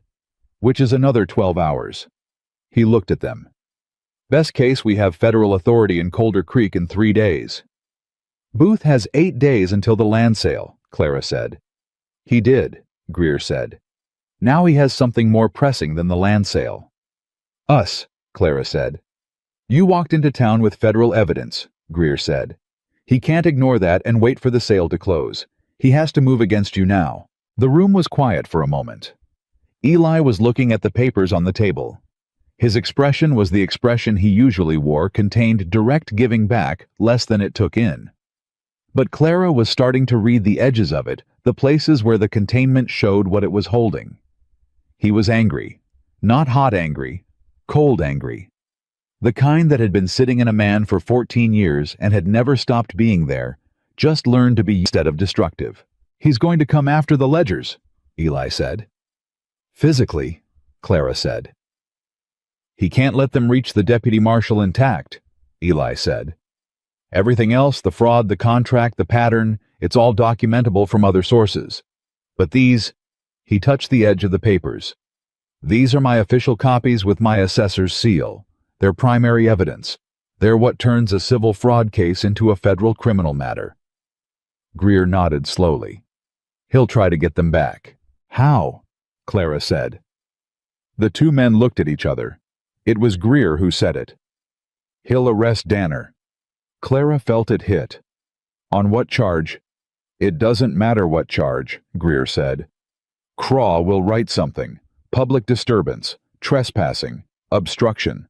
It doesn't need to be real, it just needs to be official enough to hold him for 48 hours, while Booth's lawyer files a motion to have the evidence considered improperly obtained." "It wasn't improperly obtained," Clara said. "He pulled those copies when he was a serving federal assessor." "It won't matter if Craw puts him in a cell and the documents are in Craw's custody," Greer said quietly. "Evidence can be lost in custody, or damaged, or misplaced." He paused on that word. "Or reviewed by the wrong people before the right ones arrive." The silence that followed had a particular quality. Clara looked at Eli. He was looking at the papers. "When will Craw come?" she said. "Dawn," Eli said. He didn't need to think about it. "Booth will let Becker report back. He'll make a decision, and he'll send Craw at first light when there are enough witnesses in the street that an arrest looks official rather than desperate." "We have a few hours," Clara said. "We have a few hours," Eli agreed. She looked at Greer. "Can you take custody of the documents officially tonight?" Greer thought for a moment. "I'm a territorial inspector's representative, not a deputy marshal. My authority to take custody of evidence in a local matter is—" He paused. "Arguable." "Then make the argument," Clara said, "in writing, tonight. Write up a formal receipt for the documents and your official notation that they were presented to you as evidence in a federal fraud investigation. Date it. Sign it with your seal." She looked at him. "If the documents are in your official custody with paperwork, Craw can arrest Eli, but he can't touch the evidence without interfering with a federal proceeding, which is a different crime entirely." Greer looked at her for a moment. Then he went to the sideboard and came back with paper and pen. "You said you were a school teacher," he said to Clara as he sat down. "No," Clara said. "My mother was a school teacher." "What were you?" "I worked for a land attorney in Millhaven for 6 years," she said. "Filing records correspondence." She paused. "I know what a properly documented legal receipt looks like." Greer looked up at her. Something shifted in his expression, the particular shift that happens when a man realizes he's been somewhat underestimating the person in front of him. He started writing. Eli caught Clara's eye across the table. He held it for a moment. Then he looked away. But that moment had something in it. Something that hadn't been there before, or had been there since the ridge, since she'd come down out of the dark and nearly run into him, and he'd caught her by the shoulders and said her name like it was something he'd been about to say anyway. She pressed the cloth against her hand and watched Greer write, and didn't examine the moment more than that, because there was too much else that needed her attention tonight. They worked until 2 in the morning. Greer wrote the custody receipt and the formal evidence notation and a supplementary report that cross-referenced Ambrose's letter with the assessor copies and built the clearest picture he could of what the federal investigation would find when it arrived. Eli organized the ledger copies in the order that made the fraud most legible to someone coming to it cold. Clara wrote a sworn statement. Greer's suggestion documenting the sequence of events from her arrival in Colder Creek to the current hour, including the civil notice from Craw, the land sale information, and Booth's escalation pattern. It was the most thorough thing she had ever written, and she wrote it in longhand at a hotel table in the middle of the night with a scraped hand, and she did not rush a word of it. When they were done, Greer had a sealed packet that was now officially in his federal custody. He looked at Eli. "Where will you be at dawn?" "Here," Eli said. "If Craw comes for me, I'm not going to make it look like I'm running. You could go back up the mountain and give Booth the argument that I'm evading." Eli shook his head. "No, I'll be here." Greer nodded once. "I'll be visible when Craw arrives." He paused. "I can't stop an arrest on local charges, but I can make it very clear very publicly that any interference with the evidence I have in custody constitutes obstruction of a federal proceeding." "That'll hold Craw," Eli said. "Whether it holds Booth is a different question." "One problem at a time," Greer said. He stood. He extended his hand to Eli. Eli shook it. Greer looked at Clara. "Get some sleep," he said. "You're going to need to be sharp tomorrow." He went upstairs. Clara and Eli were left in the back room with 2 lamps and the remains of the night's work spread across the table. The quiet between them was different from the quiet in his cabin. That quiet had been the natural quiet of 2 people learning the shape of each other's silences. This quiet had the particular quality of 2 people who have just done something significant together and are standing in the aftermath of it. Eli started stacking the papers that weren't going into Greer's packet. His hands were steady. Everything about him was steady, and Clara understood by now that this wasn't the absence of feeling, it was the presence of a very specific kind of discipline, the kind that a man develops when he's learned that losing control of himself has consequences for other people. "The report that was buried," she said, 14 years ago. "You filed it and someone made it disappear." "Yes," he said. "And you came up here." "I came up here," he agreed. He kept stacking. "I had a wife," he said then, just like that. No preamble. The way he stated most things that mattered to him directly without preparation, like softening the approach to a hard thing, was a dishonesty he couldn't afford. "Her name was Anne. She was in Mill Haven when I filed the report. I thought—" He stopped for a moment. "I thought the professional consequences would be the worst of it. That I'd lose the assessor position. Maybe face some legal trouble from Booth's people claiming the report was improper." Clara set down the cloth she'd been holding against her hand. Her hand had stopped bleeding. She didn't say anything. "Booth sent someone to Mill Haven," Eli said. "Not to hurt her, just to make clear that the territory was a dangerous place for a woman whose husband was making enemies." "She left," Clara said. "She left." He set the last paper on the stack. "I don't blame her for it. I had taken a position that put her in danger, and I hadn't told her I was going to take it. I thought I was doing the right thing, and I did it without her." He paused. "She made the reasonable decision of a person who hadn't signed up for that." Clara looked at him. "And you came up here," she said. "I came up here," he said, "because I couldn't prove what had happened to the report. Because Booth had 14 years of money and connections, and I had copies of documents that weren't enough on their own." He looked at the stacked papers. "And because I didn't trust myself to protect someone again. If staying alone meant no one else got caught in the middle of this." "That's not protection," Clara said quietly. "That's just a different kind of alone." He looked at her. She held the look. "I know that," he said. "Now." The lamp between them flickered in a draft from somewhere and steadied again. "Go to Ruth's," Eli said. "Get a few hours of sleep. I mean that." "What about you?" "I'll sleep here," he said. "Greer's right. I need to be present and visible when Craw comes." Clara stood. She picked up her bag. The broken latch. She stopped at the door. "Eli," she said. "Yes." "When this is over," she said. "When the marshal comes and the evidence is in federal hands and Booth is facing what's coming to him." She paused. "The land my father's debt was used against. What happens to it?" "If the contract is fraudulent, and it is, the land was never legally transferred," Eli said. "It stays in your father's name." He paused. "Or yours if he signs it over." She nodded. "I'd like to stay in Colder Creek," she said. "For a while, until things are settled." She looked at him. "If that's all right."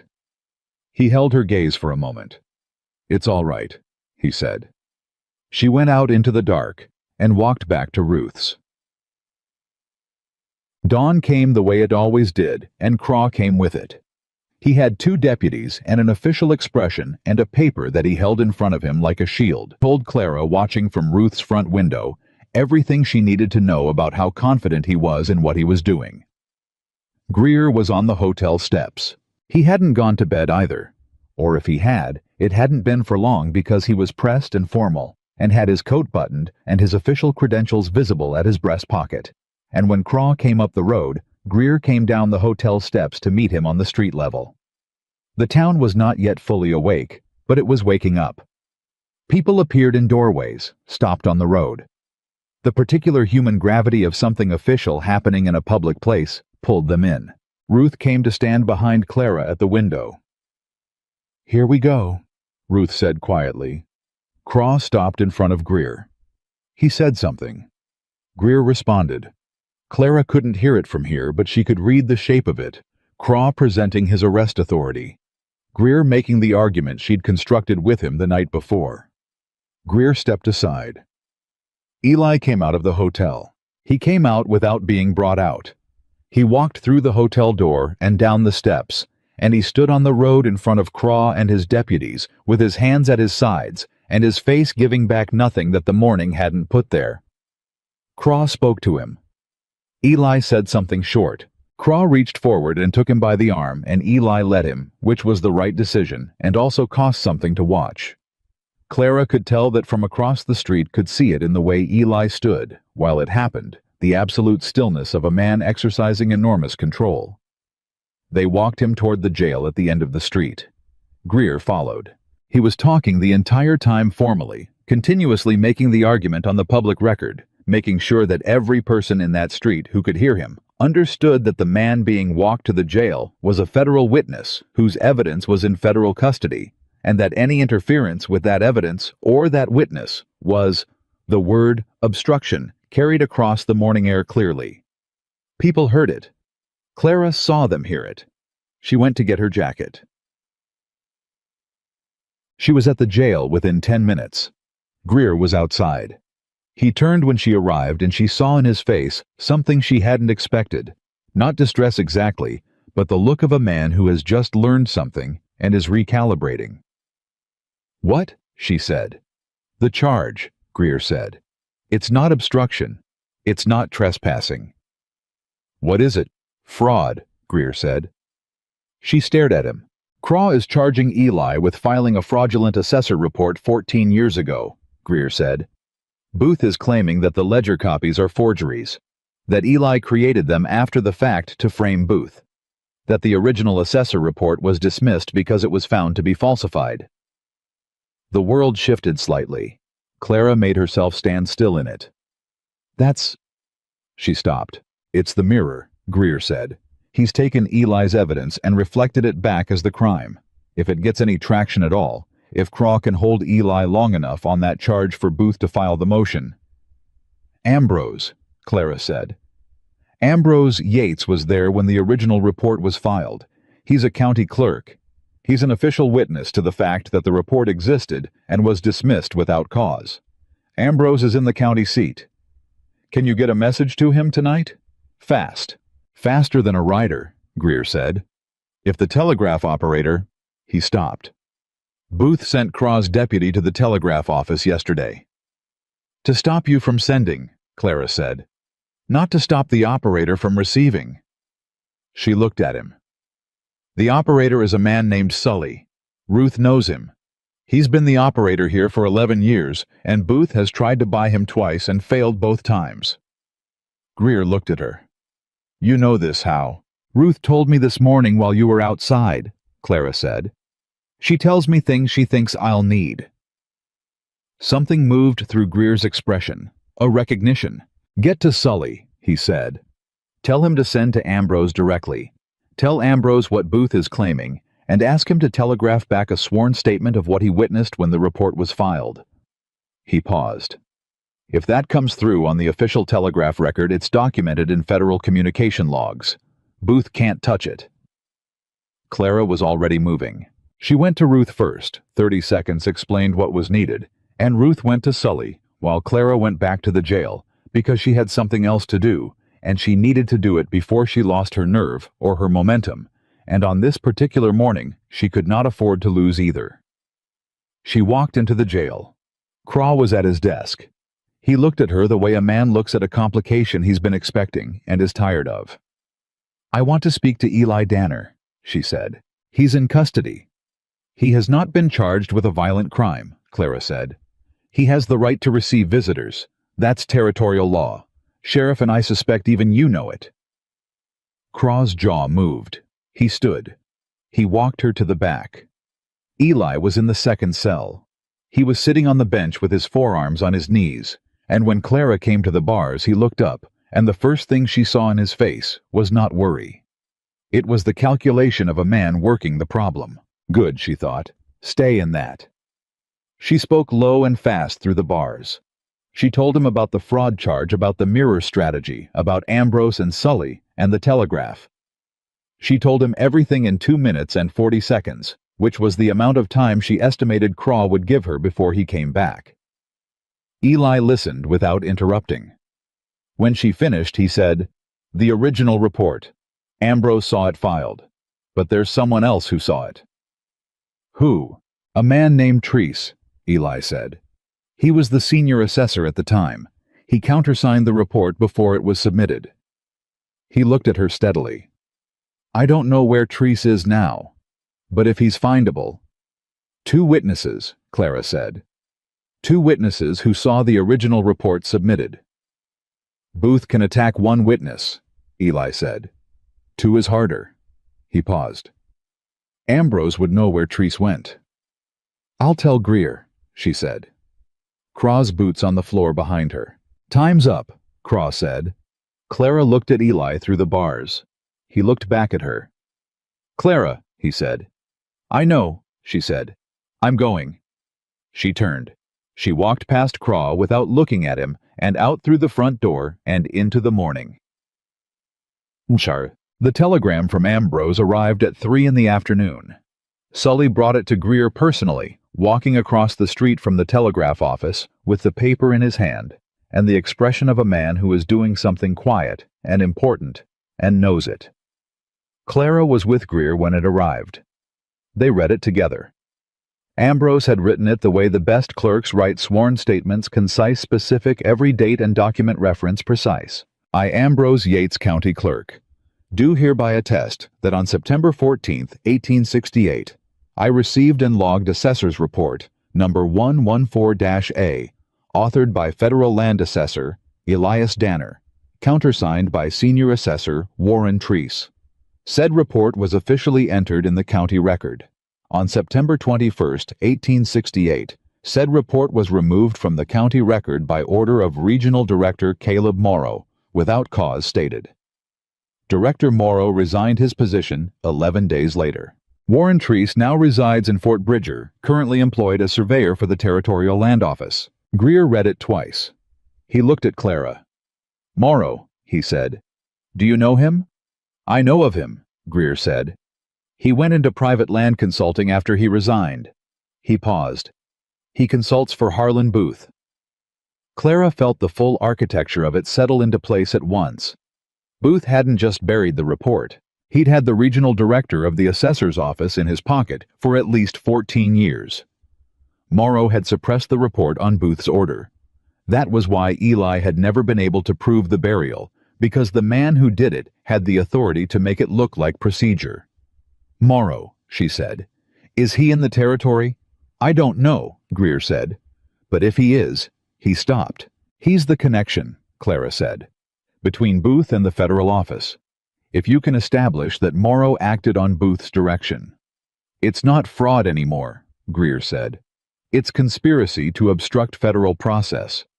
He looked at her. "That's not a territorial matter. That goes to the Federal Circuit Court." "Booth doesn't have anyone in the Federal Circuit Court," Clara said. Greer shook his head slowly. "No, he doesn't." The afternoon light through the window fell across the telegram on the table between them. "Telegraph Fort Bridger," Clara said. Treese needs to know what's happening, if he can provide a corroborating statement. I'm already thinking it, Greer said. He reached for the paper. He stopped. Miss Ashford, he said. He looked at her with a directness that had something else in it. I have to ask you something. She waited. When you came to Colder Creek, when you were on that stage with one bag and nowhere to go, did you know any of this was going to happen? She looked at him. I knew my father's debt was wrong, she said. I knew the contract was coerced. I knew I was going to fight it. She paused. I did not know about Eli Danner. I did not know about Morrow. I did not know about a 14-year-old buried report, or a land sale, or a federal conspiracy. She held his gaze. I just knew I wasn't going to be delivered. Greer looked at her for a moment. He picked up his pen. No, he said quietly. I don't suppose you were. He began to write. The deputy marshal rode into Colder Creek 2 days later. Not 3. 2. He came with 2 federal deputies and a formal investigative authority signed by the circuit court judge in the county seat. And he came because Greer's dispatch had been read by a man who had been looking for a reason to look at Harlan Booth for longer than Clara had been alive. His name was Marshal Cord Devon, and he was 55 years old, and he had the particular face of a man who has spent 3 decades watching powerful people do illegal things and has never once stopped being angry about it. He went to the jail first. He walked out with Eli Danner 20 minutes later.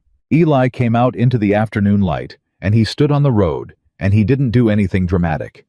He didn't look toward Booth's office or make any gesture of satisfaction. He just stood there for a moment breathing the open air, and then he looked across the street and found Clara standing in front of Ruth's boarding house. And he looked at her the way a man looks at the person who is the reason he's standing where he's standing. Steady. Total. Without artifice. She looked back at him the same way. Marshal Devon was already moving toward Booth's office with his deputies. Craw met them at the door. What happened next happened quickly, the way things that have been building for a long time sometimes resolve with a speed that seems disproportionate to how long the building took. Craw looked at Devon's authority documents.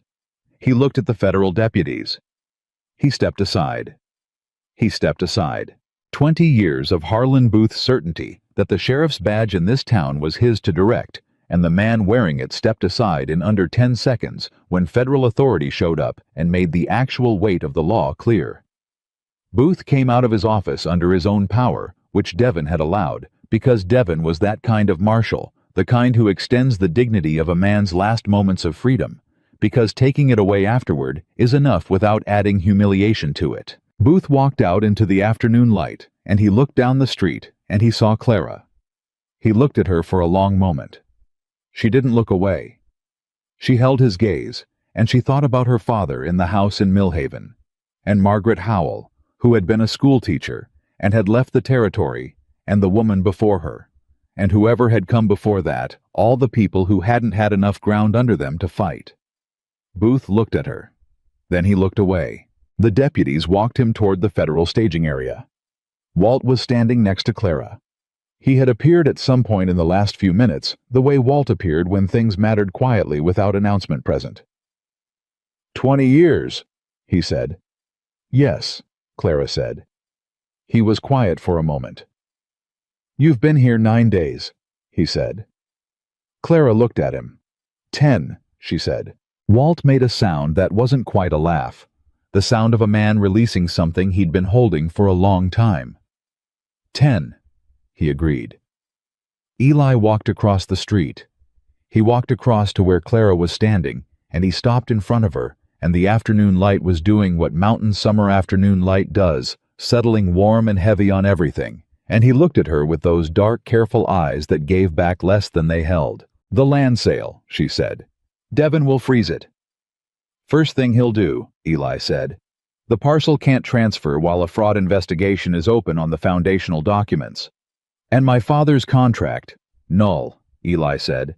It was built on inflated debt that the mercantile records will prove. Your father's real debt. $63, Clara said. $63, Eli confirmed. which can be settled out of the investigation recovery if there is one. He paused.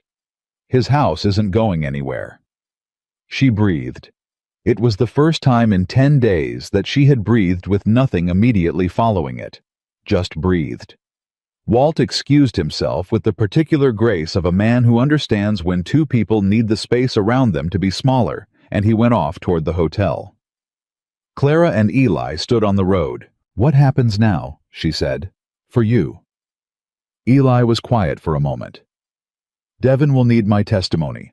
The ledger copies the original report, the sequence of events." He paused. "It'll take time, weeks, maybe months before the circuit court convenes." "You'll be in town," she said. "I'll be in town," he said. She looked at him. There was something in his expression she hadn't seen before. Not openness exactly, because openness suggested a door, and this was more like a window being cleaned, the same person visible on the other side, but suddenly more clearly. "You said you came up here because you didn't trust yourself to protect someone again," she said. "Yes," he said. "That was wrong," she said. "Not the feeling, the conclusion." He held her gaze. "You went up that ridge in the dark," he said. "To warn me, yes?" "That wasn't protecting you," he said. "That was the opposite of me protecting you." "I know," Clara said. "That's the point." She looked at him steadily. "I'm not someone who needs to be protected from the dark. I need someone who will climb the ridge next to me when it matters." Something in him shifted. Deep. Quiet. The way things shift in a man when a truth arrives that he's been circling for a long time and finally stops moving away from. He didn't say anything. He didn't need to. Clara picked up her bag from where she'd set it against the boarding house wall. The broken latch. Eli reached out and took the bag from her hand. Not possessively. Practically. The way a person carries something for someone who has been carrying it alone long enough. She let him. They walked down the road together in the late afternoon, and the mountains were enormous on every side, and the summer light was doing everything.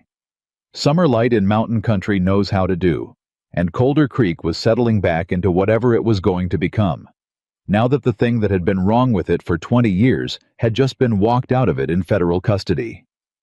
That night, for the first time since Millhaven, Clara slept without anything following her into it.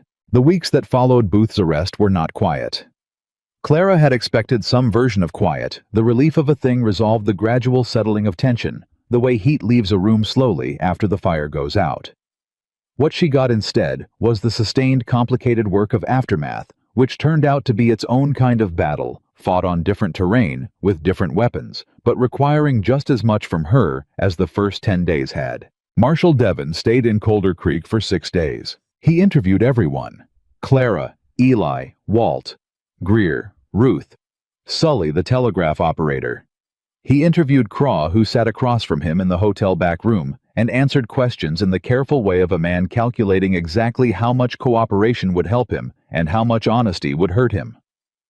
He interviewed 3 of the town council members and 2 of Booth's former ranch hands, and the Reverend, who spent 40 minutes explaining the theological framework within which he had believed himself to be acting in good conscience, and left looking considerably less certain about that framework than when he'd arrived. Clara gave her testimony on the second day. She sat across from Devin and a federal recorder, and she told the whole story from the stage in Millhaven to the road outside the jail, and she told it the way she'd told everything in the last 10 days, in order without editorializing every fact level with the next. It took 2 hours. When she finished, Devin looked at his recorder and then back at her. "Miss Ashford," he said, "in your estimation, how many people in this town knew what Booth was doing?" Clara thought about that carefully. "I think most people knew something was wrong," she said. "I think very few people knew the full scope of it. And I think the people who knew the most were also the people with the least ability to act on that knowledge without losing everything." She paused. "That's how it works, isn't it? He didn't need everyone to be corrupt. He just needed the right people to be afraid." Devin looked at her for a moment. "Yes," he said. "That's how it works." He wrote something in his notes. "One more question," he said. The assessor's report that was buried 14 years ago. If it had gone forward at the time, if Morrow hadn't suppressed it, what do you think would have happened? Clara looked at the table. She thought about Eli on the mountain for 14 years. About Anne, who had made the reasonable decision of a person who hadn't signed up for what her husband was doing. About Margaret Howell, the schoolteacher who left the territory and went somewhere no one in Colder Creek knew. I think fewer people would have lost things they couldn't get back, she said. Devon nodded. He closed his notebook. Thank you, Miss Ashford, he said. Eli's testimony took most of the third day. Clara didn't hear it. She wasn't in the room, but she saw him come out of the hotel in the late afternoon, and she could read the particular exhaustion on him that comes not from physical effort, but from the sustained work of being precise about painful things for an extended period of time. He came to where she was sitting on the bench in front of Ruth's. He sat down next to her, not close enough to be remarkable, close enough to be present. How was it? She said. Long, he said. Did he understand the ledgers? Devon's sharper than he looks, Eli said. He'd already cross-referenced 3 of the accounts with county records before I got there.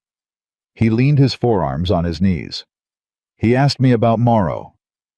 What did you tell him?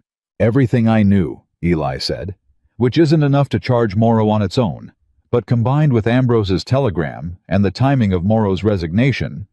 He paused. Devon thinks Morrow will talk when it becomes clear that the alternative is being charged alongside Booth. Will he? Men like Morrow, Eli said, always think the person above them on the chain is the real criminal, and they're just someone who made unfortunate decisions under pressure. He looked at his hands. He'll talk.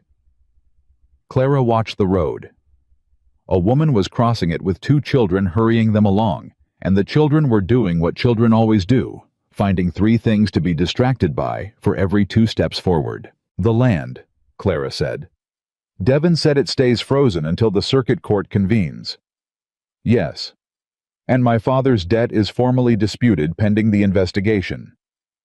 The $63 can be paid to the county clerk as a good faith resolution, Eli said. I already spoke to Devon about it. The county will hold it in escrow and issue your father a clear debt resolution certificate when the case closes. Clara turned to look at him. You talked to Devon about my father's debt. Yesterday, Eli said, before my testimony. She looked at him. He was looking at the road. You didn't tell me, she said. I wasn't sure it would work, he said.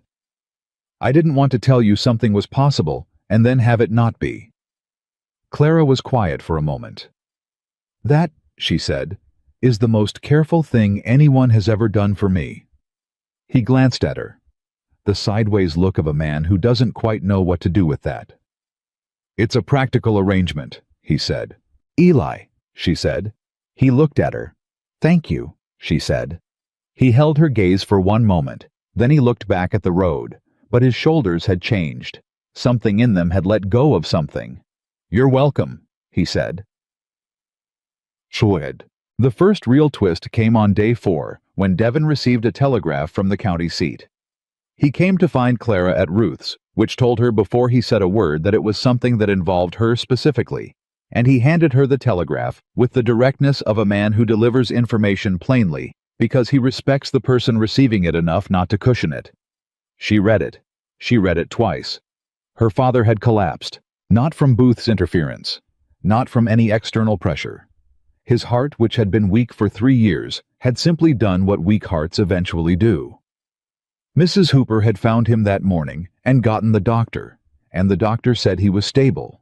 But the word stable had a particular fragility when applied to a 63-year-old man with a compromised heart, and Clara knew what stable meant in that context better than the doctor's telegram implied he thought she did. She set the telegraph down. Devon was watching her. I need to go to Millhaven, she said. Yes, he said. How does that affect the investigation? It doesn't, Devon said. Your testimony is recorded. Greer is here. The evidence is in federal custody. He paused. Go to your father, Miss Ashford. She nodded. She stood. She was already calculating the stage to Millhaven left from the county seat, and the county seat was a day's ride, and the next stage was day after tomorrow. "I have a horse," Eli said. She turned. He was standing in the doorway of the boarding house. She didn't know how long he'd been there. "A horse and a supply pack," he said. "We can be in the county seat by tomorrow morning. You'll make the morning stage." She looked at him. "You don't need to." "I know," he said. "I'm going anyway." She looked at Devin. "Go," Devin said. She went to pack.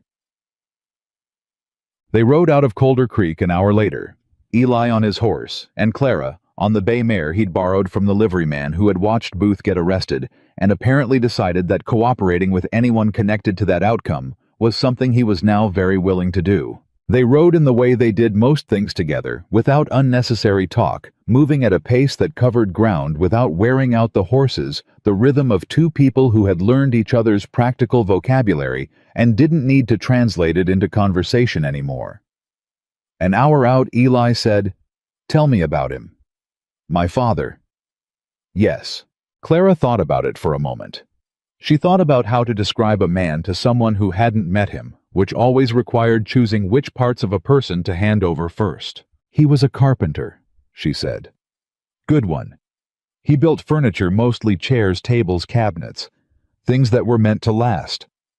She paused. "He had this way of running his hand along a piece of wood before he worked it, feeling for the grain. He said the wood already knew what it wanted to be, you just had to pay attention." She looked at the trail ahead. He wasn't a businessman. He trusted people with credit because he genuinely couldn't conceive of a person who would use that trust the way Booth used it. "That's not stupidity," Eli said. "That's a particular kind of faith." "It's the kind of faith that gets exploited," Clara said. "Yes," Eli said. "That doesn't make it wrong. It makes the exploitation worse." She looked at him. He was watching the trail. "He's going to want to meet you," she said. Eli glanced at her. "Your father," she said. "When I tell him what happened here, what you did, he's going to want to meet you." "I didn't do it for gratitude," Eli said. "I know," Clara said. "He won't offer it as gratitude. He'll offer it the way he offers everything, as one person acknowledging what another person did, because he thinks that matters."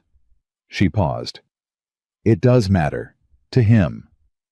Eli was quiet for a moment. "What's his name?" he said. "Thomas," she said. "Thomas Ashford." Eli nodded once. They rode. They reached the county seat by mid-morning. The stage to Millhaven left at noon. Eli saw her bags onto it, and he stood next to it in the staging yard while she climbed up, and she turned at the top of the step and looked down at him. He looked back up at her. The morning was warm already, and the staging yard was busy, and there were 6 other people waiting to board, and none of that mattered particularly. "How long will you be in Millhaven?" he said. "I don't know," she said. "Until he's better, or until—" She didn't finish that. "I don't know." "The circuit court won't convene for 6 weeks," he said. "You have time." She nodded. "Eli," she said. "Yes." "The cabin on the mountain," she said. "Is there room?" He looked at her. The question landed between them with the weight of everything it contained and everything it didn't quite say, and Clara held it steady and let it land and didn't look away from what it meant. "For what?" he said, carefully. "For more than one person," she said. "Eventually." He held her gaze for a long moment. "Yes," he said. "There's room." The staging hand called the final boarding. She went up. The stage pulled out and she looked back once, and he was still standing in the yard, watching it go still and straight, the way he stood when he was paying attention to something that mattered. She faced forward. Millhaven first. Her father first. And then whatever came after. Check-away. Thomas Ashford was propped up in his bed when Clara arrived, pale and diminished in the way illness diminishes people, but with eyes that tracked her across the room the moment she came through the door and didn't let go. She sat on the edge of his bed and took his hand, and he said her name the way he always said it, like it meant something specific that only he knew, a private definition he'd been carrying since the day she was born. "You look like you've been through something," he said. "I have," she said. "Tell me." She told him, all of it. Out, and she didn't soften the parts that were hard to hear. Her father was not a man who needed protecting from the truth about what his debt had nearly cost her, and she respected him too much to pretend otherwise. He listened in silence. When she finished, he was quiet for a long moment. "This man Danner," he said. "Yes." "He had the evidence for 14 years. "Yes. And he came down the mountain when you needed him to." "He came down," she said. Her father looked at her with the particular perception of a man who has spent 63 years watching people and learning what the spaces between their words mean. "Clara," he said. "Don't," she said, gently. "I'm not doing anything," he said, equally gently. "You're doing the thing with your face," she said, "where you figure something out, and then you wait to see if I've figured it out too." He made the sound that was his version of laughing, when laughing was too much effort. "Have you?" he said. She looked at his hand in hers, the carpenter's hand, the hand that felt wood for its grain before working it. "I'm working on it," she said. He squeezed her hand once. "Good," he said. He slept. She stayed. The days in Millhaven moved differently than the days in Colder Creek. There was no urgency of the kind she'd been living in. No dispatch to send, no trail to climb, no timeline measured in days before a powerful man could do irreversible damage. Just the quiet, demanding work of being present with a sick person, the medicine times and the meal times, and the small hourly victories of a man choosing to stay in the world because the person who mattered most to him was sitting in his room asking him to. Her father got better. Not dramatically.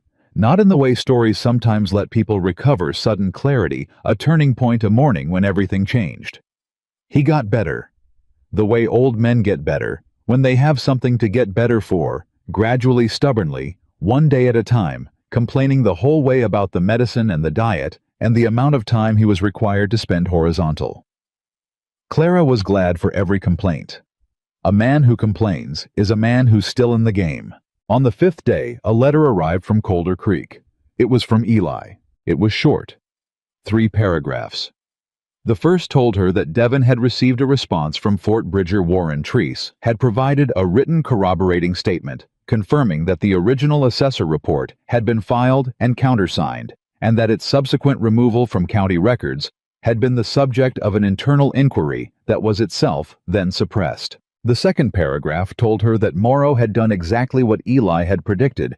Faced with the combined weight of Treese's statement, Ambrose's telegram, and Devon's authority, he had provided a full account of his arrangement with Booth in exchange for reduced charges. The third paragraph said, "The $63 has been paid to the county clerk. Your father's debt resolution certificate will be issued when the case closes. I thought you'd want to know as soon as possible." She read the third paragraph twice. Then she went and told her father. He listened. He looked at the ceiling for a moment. $63, he said. "That's the real amount," she said. "What you actually owed." He was quiet. "I thought it was $340, he said. "I thought for 3 years I owed that man $340, and I couldn't figure out how it had gotten that high, and I kept thinking I'd made some mistake in the account somewhere." His voice was the voice of a man setting down something very heavy. "I went over those books 100 times. "There was no mistake," Clara said. "He added the rest, after." Her father closed his eyes. She sat next to him and didn't say anything for a moment. "Dad," she said. "I'm all right," he said. He opened his eyes. He looked at the ceiling. 3 years, he said. 3 years I believed I was the reason." He paused. "That's what he was actually selling. Not a debt. A story about your own incompetence that you believe because you're too ashamed to question it." "Yes," Clara said. "Smart," he said. The word had an edge. "Cruel and smart." Both, she said. He looked at her. And he's in federal custody. He will be, she said, when the circuit court convenes. And the man who kept the evidence for 14 years, her father said, because he knew the day would come when it mattered enough. Yes. I want to meet him, he said. Clara looked at her hands. I know, she said. She wrote back to Eli that evening. She wrote it the way he wrote things, without extra weight, with the information that mattered, and the space around it to mean something. My father is recovering. Morrow's cooperation changes everything. Devin will have what he needs for the circuit court. My father knows about the $63. He said to tell you that a man who waited 14 years to do the right thing is a man whose patience has earned its outcome. She paused. She wrote the next part. He wants to meet you. I told him I thought that could be arranged. I'll be back in Colder Creek before the circuit court convenes. There are things I want to talk to you about that don't belong in a letter. She signed it Clara. She sent it. She went to check on her father and found him asleep with a copy of a furniture catalog open on his chest, which meant he was already thinking about what he was going to build next, and that told her everything she needed to know about his direction of travel. She went to bed. She dreamed about the mountain. The letter she got back 3 days later was longer than any letter Eli had written her. Not long by most measures, but long for him, which meant something. He told her about Devin's departure. He told her that Greer had stayed on through the first stage of the investigation and would return when the circuit court convened. He told her that Craw had resigned from the sheriff's position, not under immediate legal pressure, but apparently under the weight of a conversation with Devin that left him understanding very precisely where he stood and how much worse it could get. The town was in the process of appointing a temporary sheriff from among 3 candidates, none of whom had any prior connection to Booth. He told her that Walt had been asked to serve on the selection committee, and that Walt had accepted with the particular reluctance of a man who very much wants to do the thing he is pretending not to want to do. He told her that Ruth had started serving dinner at the boarding house for paying guests, and that she had extended a standing invitation for a table when Clara returned. And then at the end he wrote, "The garden is doing better than it was. You did something to the south corner before you left that I can't figure out, but the squash is growing better than it has in years. I don't know what you did. I'd like to ask you about it when you come back. There are other things I'd like to ask you about too. Things that also don't belong in a letter." Clara read that last paragraph 4 times. Her father was watching her from across the room. "Good news," he said. "Yes," she said. "From Colder Creek." She folded the letter. "From Eli." Her father had the expression. The one she'd told him not to do. She let him do it. "He's a man who waited 14 years, her father said, because he understood that acting too soon on an incomplete foundation helps no one." "Yes," Clara said. "That's not a man who rushes anything." "No," she said. "He's not. But he wrote a long letter." Clara looked at her father. "It's a relative term," she said. Her father settled back against his pillows with the quiet satisfaction of a man who has made his point and doesn't need to belabor it. "When do you go back?" he said. 2 weeks, she said. "Maybe 3. When you don't need me here every day." "I don't need you here every day now," he said. "Dad, Mrs. Hooper comes twice a day," he said. "The doctor comes every other. I have food and medicine and more furniture catalogs than a man can read in a month." He looked at her directly. "You stayed because you needed to. Now you need something else." She looked at him. "It's not that simple," she said. "It's exactly that simple," he said. "The complicated part is finished. The simple part is usually the one people find hardest." She folded the letter and put it in her jacket pocket and went to make his medicine. But she was already thinking about the North Trail. She went back to Colder Creek in 10 days. She told herself it was because the circuit court date had been moved up, which was true. Greer had written to confirm it. Morrow's full cooperation had accelerated the timeline significantly. She told herself her father was well enough, which was also true. Mrs. Hooper had confirmed it. Her father had confirmed it. The furniture catalog open on his chest every morning confirmed it in the most definitive terms. She did not examine too closely the other reasons.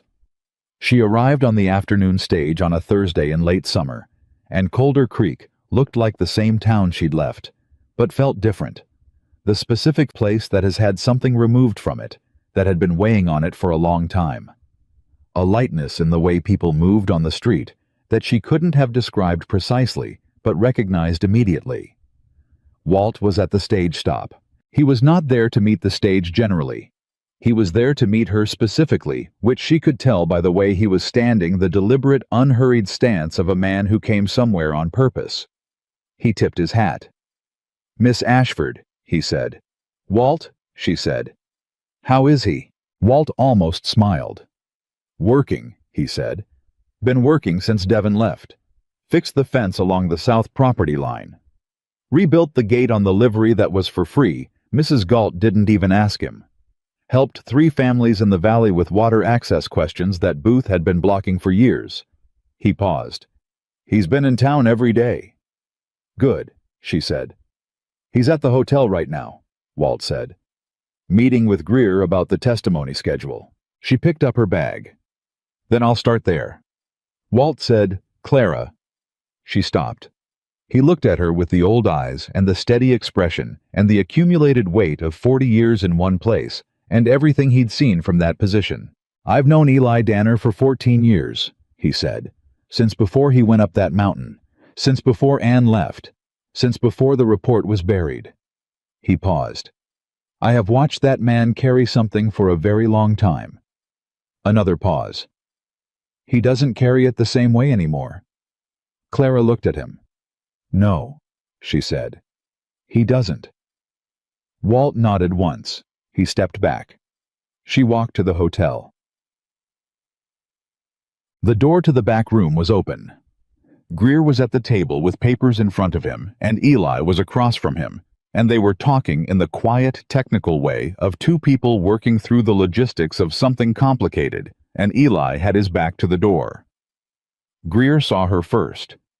He said nothing. He just looked at her for a half second and then looked back at his papers. Eli turned. He looked at her across the room.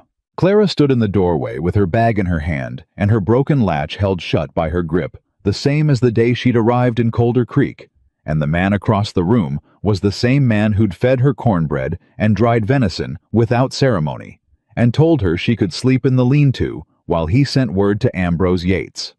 Except nothing was the same, because that was 10 days before she climbed the East Ridge in the dark. 10 days before she stood at the bars of a jail cell and told him everything in 2 minutes and 40 seconds. 10 days before they walked off a mountain together with evidence in a saddlebag and federal law coming down the road behind them.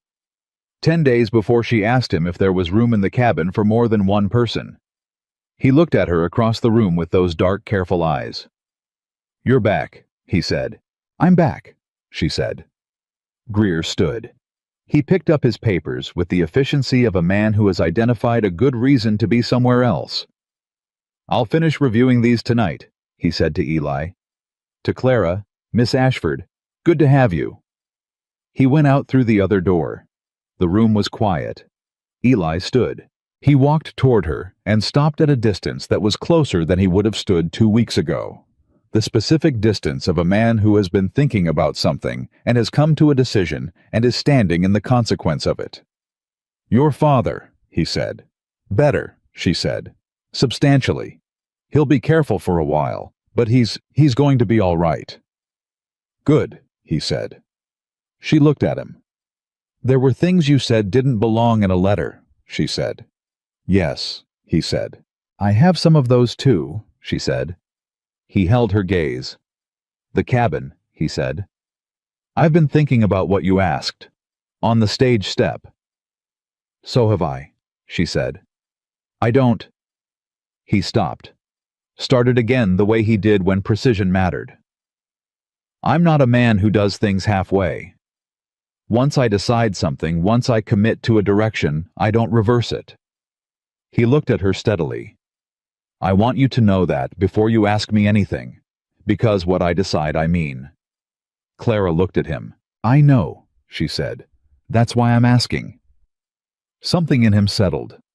The deep, quiet settling of a man who has been braced for the wrong answer and has just heard the right one. The south corner of the garden, he said. What did you do to it? She almost laughed. I loosened the soil about 8 inches deeper than you had it and added wood ash from the fire ring. The squash roots needed more depth. I wouldn't have thought of that, he said. I know, she said. That's what two people are for. He looked at her for a long moment. Then he reached out and took the bag from her hand. The broken latch. I can fix that, he said. I know you can, she said. He looked at the latch for a moment.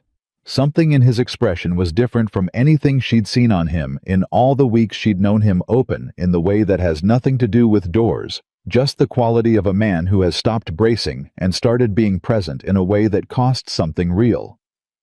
Clara, he said. Yes. Stay, he said. One word. The word of a man who doesn't use more than he means and means everything he uses. She looked at him. Yes, she said. The circuit court convened 5 weeks later. Harlan Booth was tried on 4 counts of federal fraud, 2 counts of conspiracy to obstruct federal process, and 1 count of coercive contract manipulation under territorial law. Morrow testified against him over the course of 2 days quietly and thoroughly, the way a man testifies when he has decided that the time for protecting himself by protecting someone else is definitively over. Treese's written statement was entered into evidence. Ambrose Yates testified by sworn deposition. The original ledger copies with Eli's assessor seal and Treese's countersignature were entered as Exhibits A through N. Eli testified on the 3rd day. He testified in the same way he did everything directly, without embellishment, with the specific precision of a man who has been holding a true account of something for a very long time, and is finally at last putting it down in the right place. Clara sat in the gallery. She watched him. She watched the jury watch him, and she watched the moment she could see it, the specific moment when the jury understood not just what Booth had done, but what it had cost. Not in money. In years. In the accumulated weight of a valley held down for 2 decades by one man's willingness to use other people's trust as a commodity. The verdict took 4 hours. Guilty on all counts. The courtroom was not dramatic about it, the way courtrooms in real life are not usually dramatic. There was a collective exhale, a few voices, the sounds of people who had held something tightly releasing it. Walt, sitting next to Clara in the gallery, put his hands on his knees and looked at the ceiling for a moment, in the way of a man completing a very long prayer. Outside on the courthouse steps, the valley spread out below them in the late summer light. The mountains enormous and indifferent, the way they always were, and Clara stood next to Eli and felt the particular quality of an ending that is also a beginning. 14 years, she said. Yes, he said. Are you done carrying it? He thought about that. I'm done being defined by it, he said. That's different from done carrying it. He looked at her. Some things you carry differently, not lighter, just differently. She understood that. She took his hand. He looked at their hands. Then he held on. They married in October. Ruth hosted the dinner. Walt stood with Eli because there was no one else Eli would have asked, and no one else Walt would have wanted to be. Clara's father came from Millhaven 3 days' travel, which he made without complaint, and arrived looking better than she'd expected, and worse than he pretended, and he walked her in with the hand of a carpenter, steady and warm.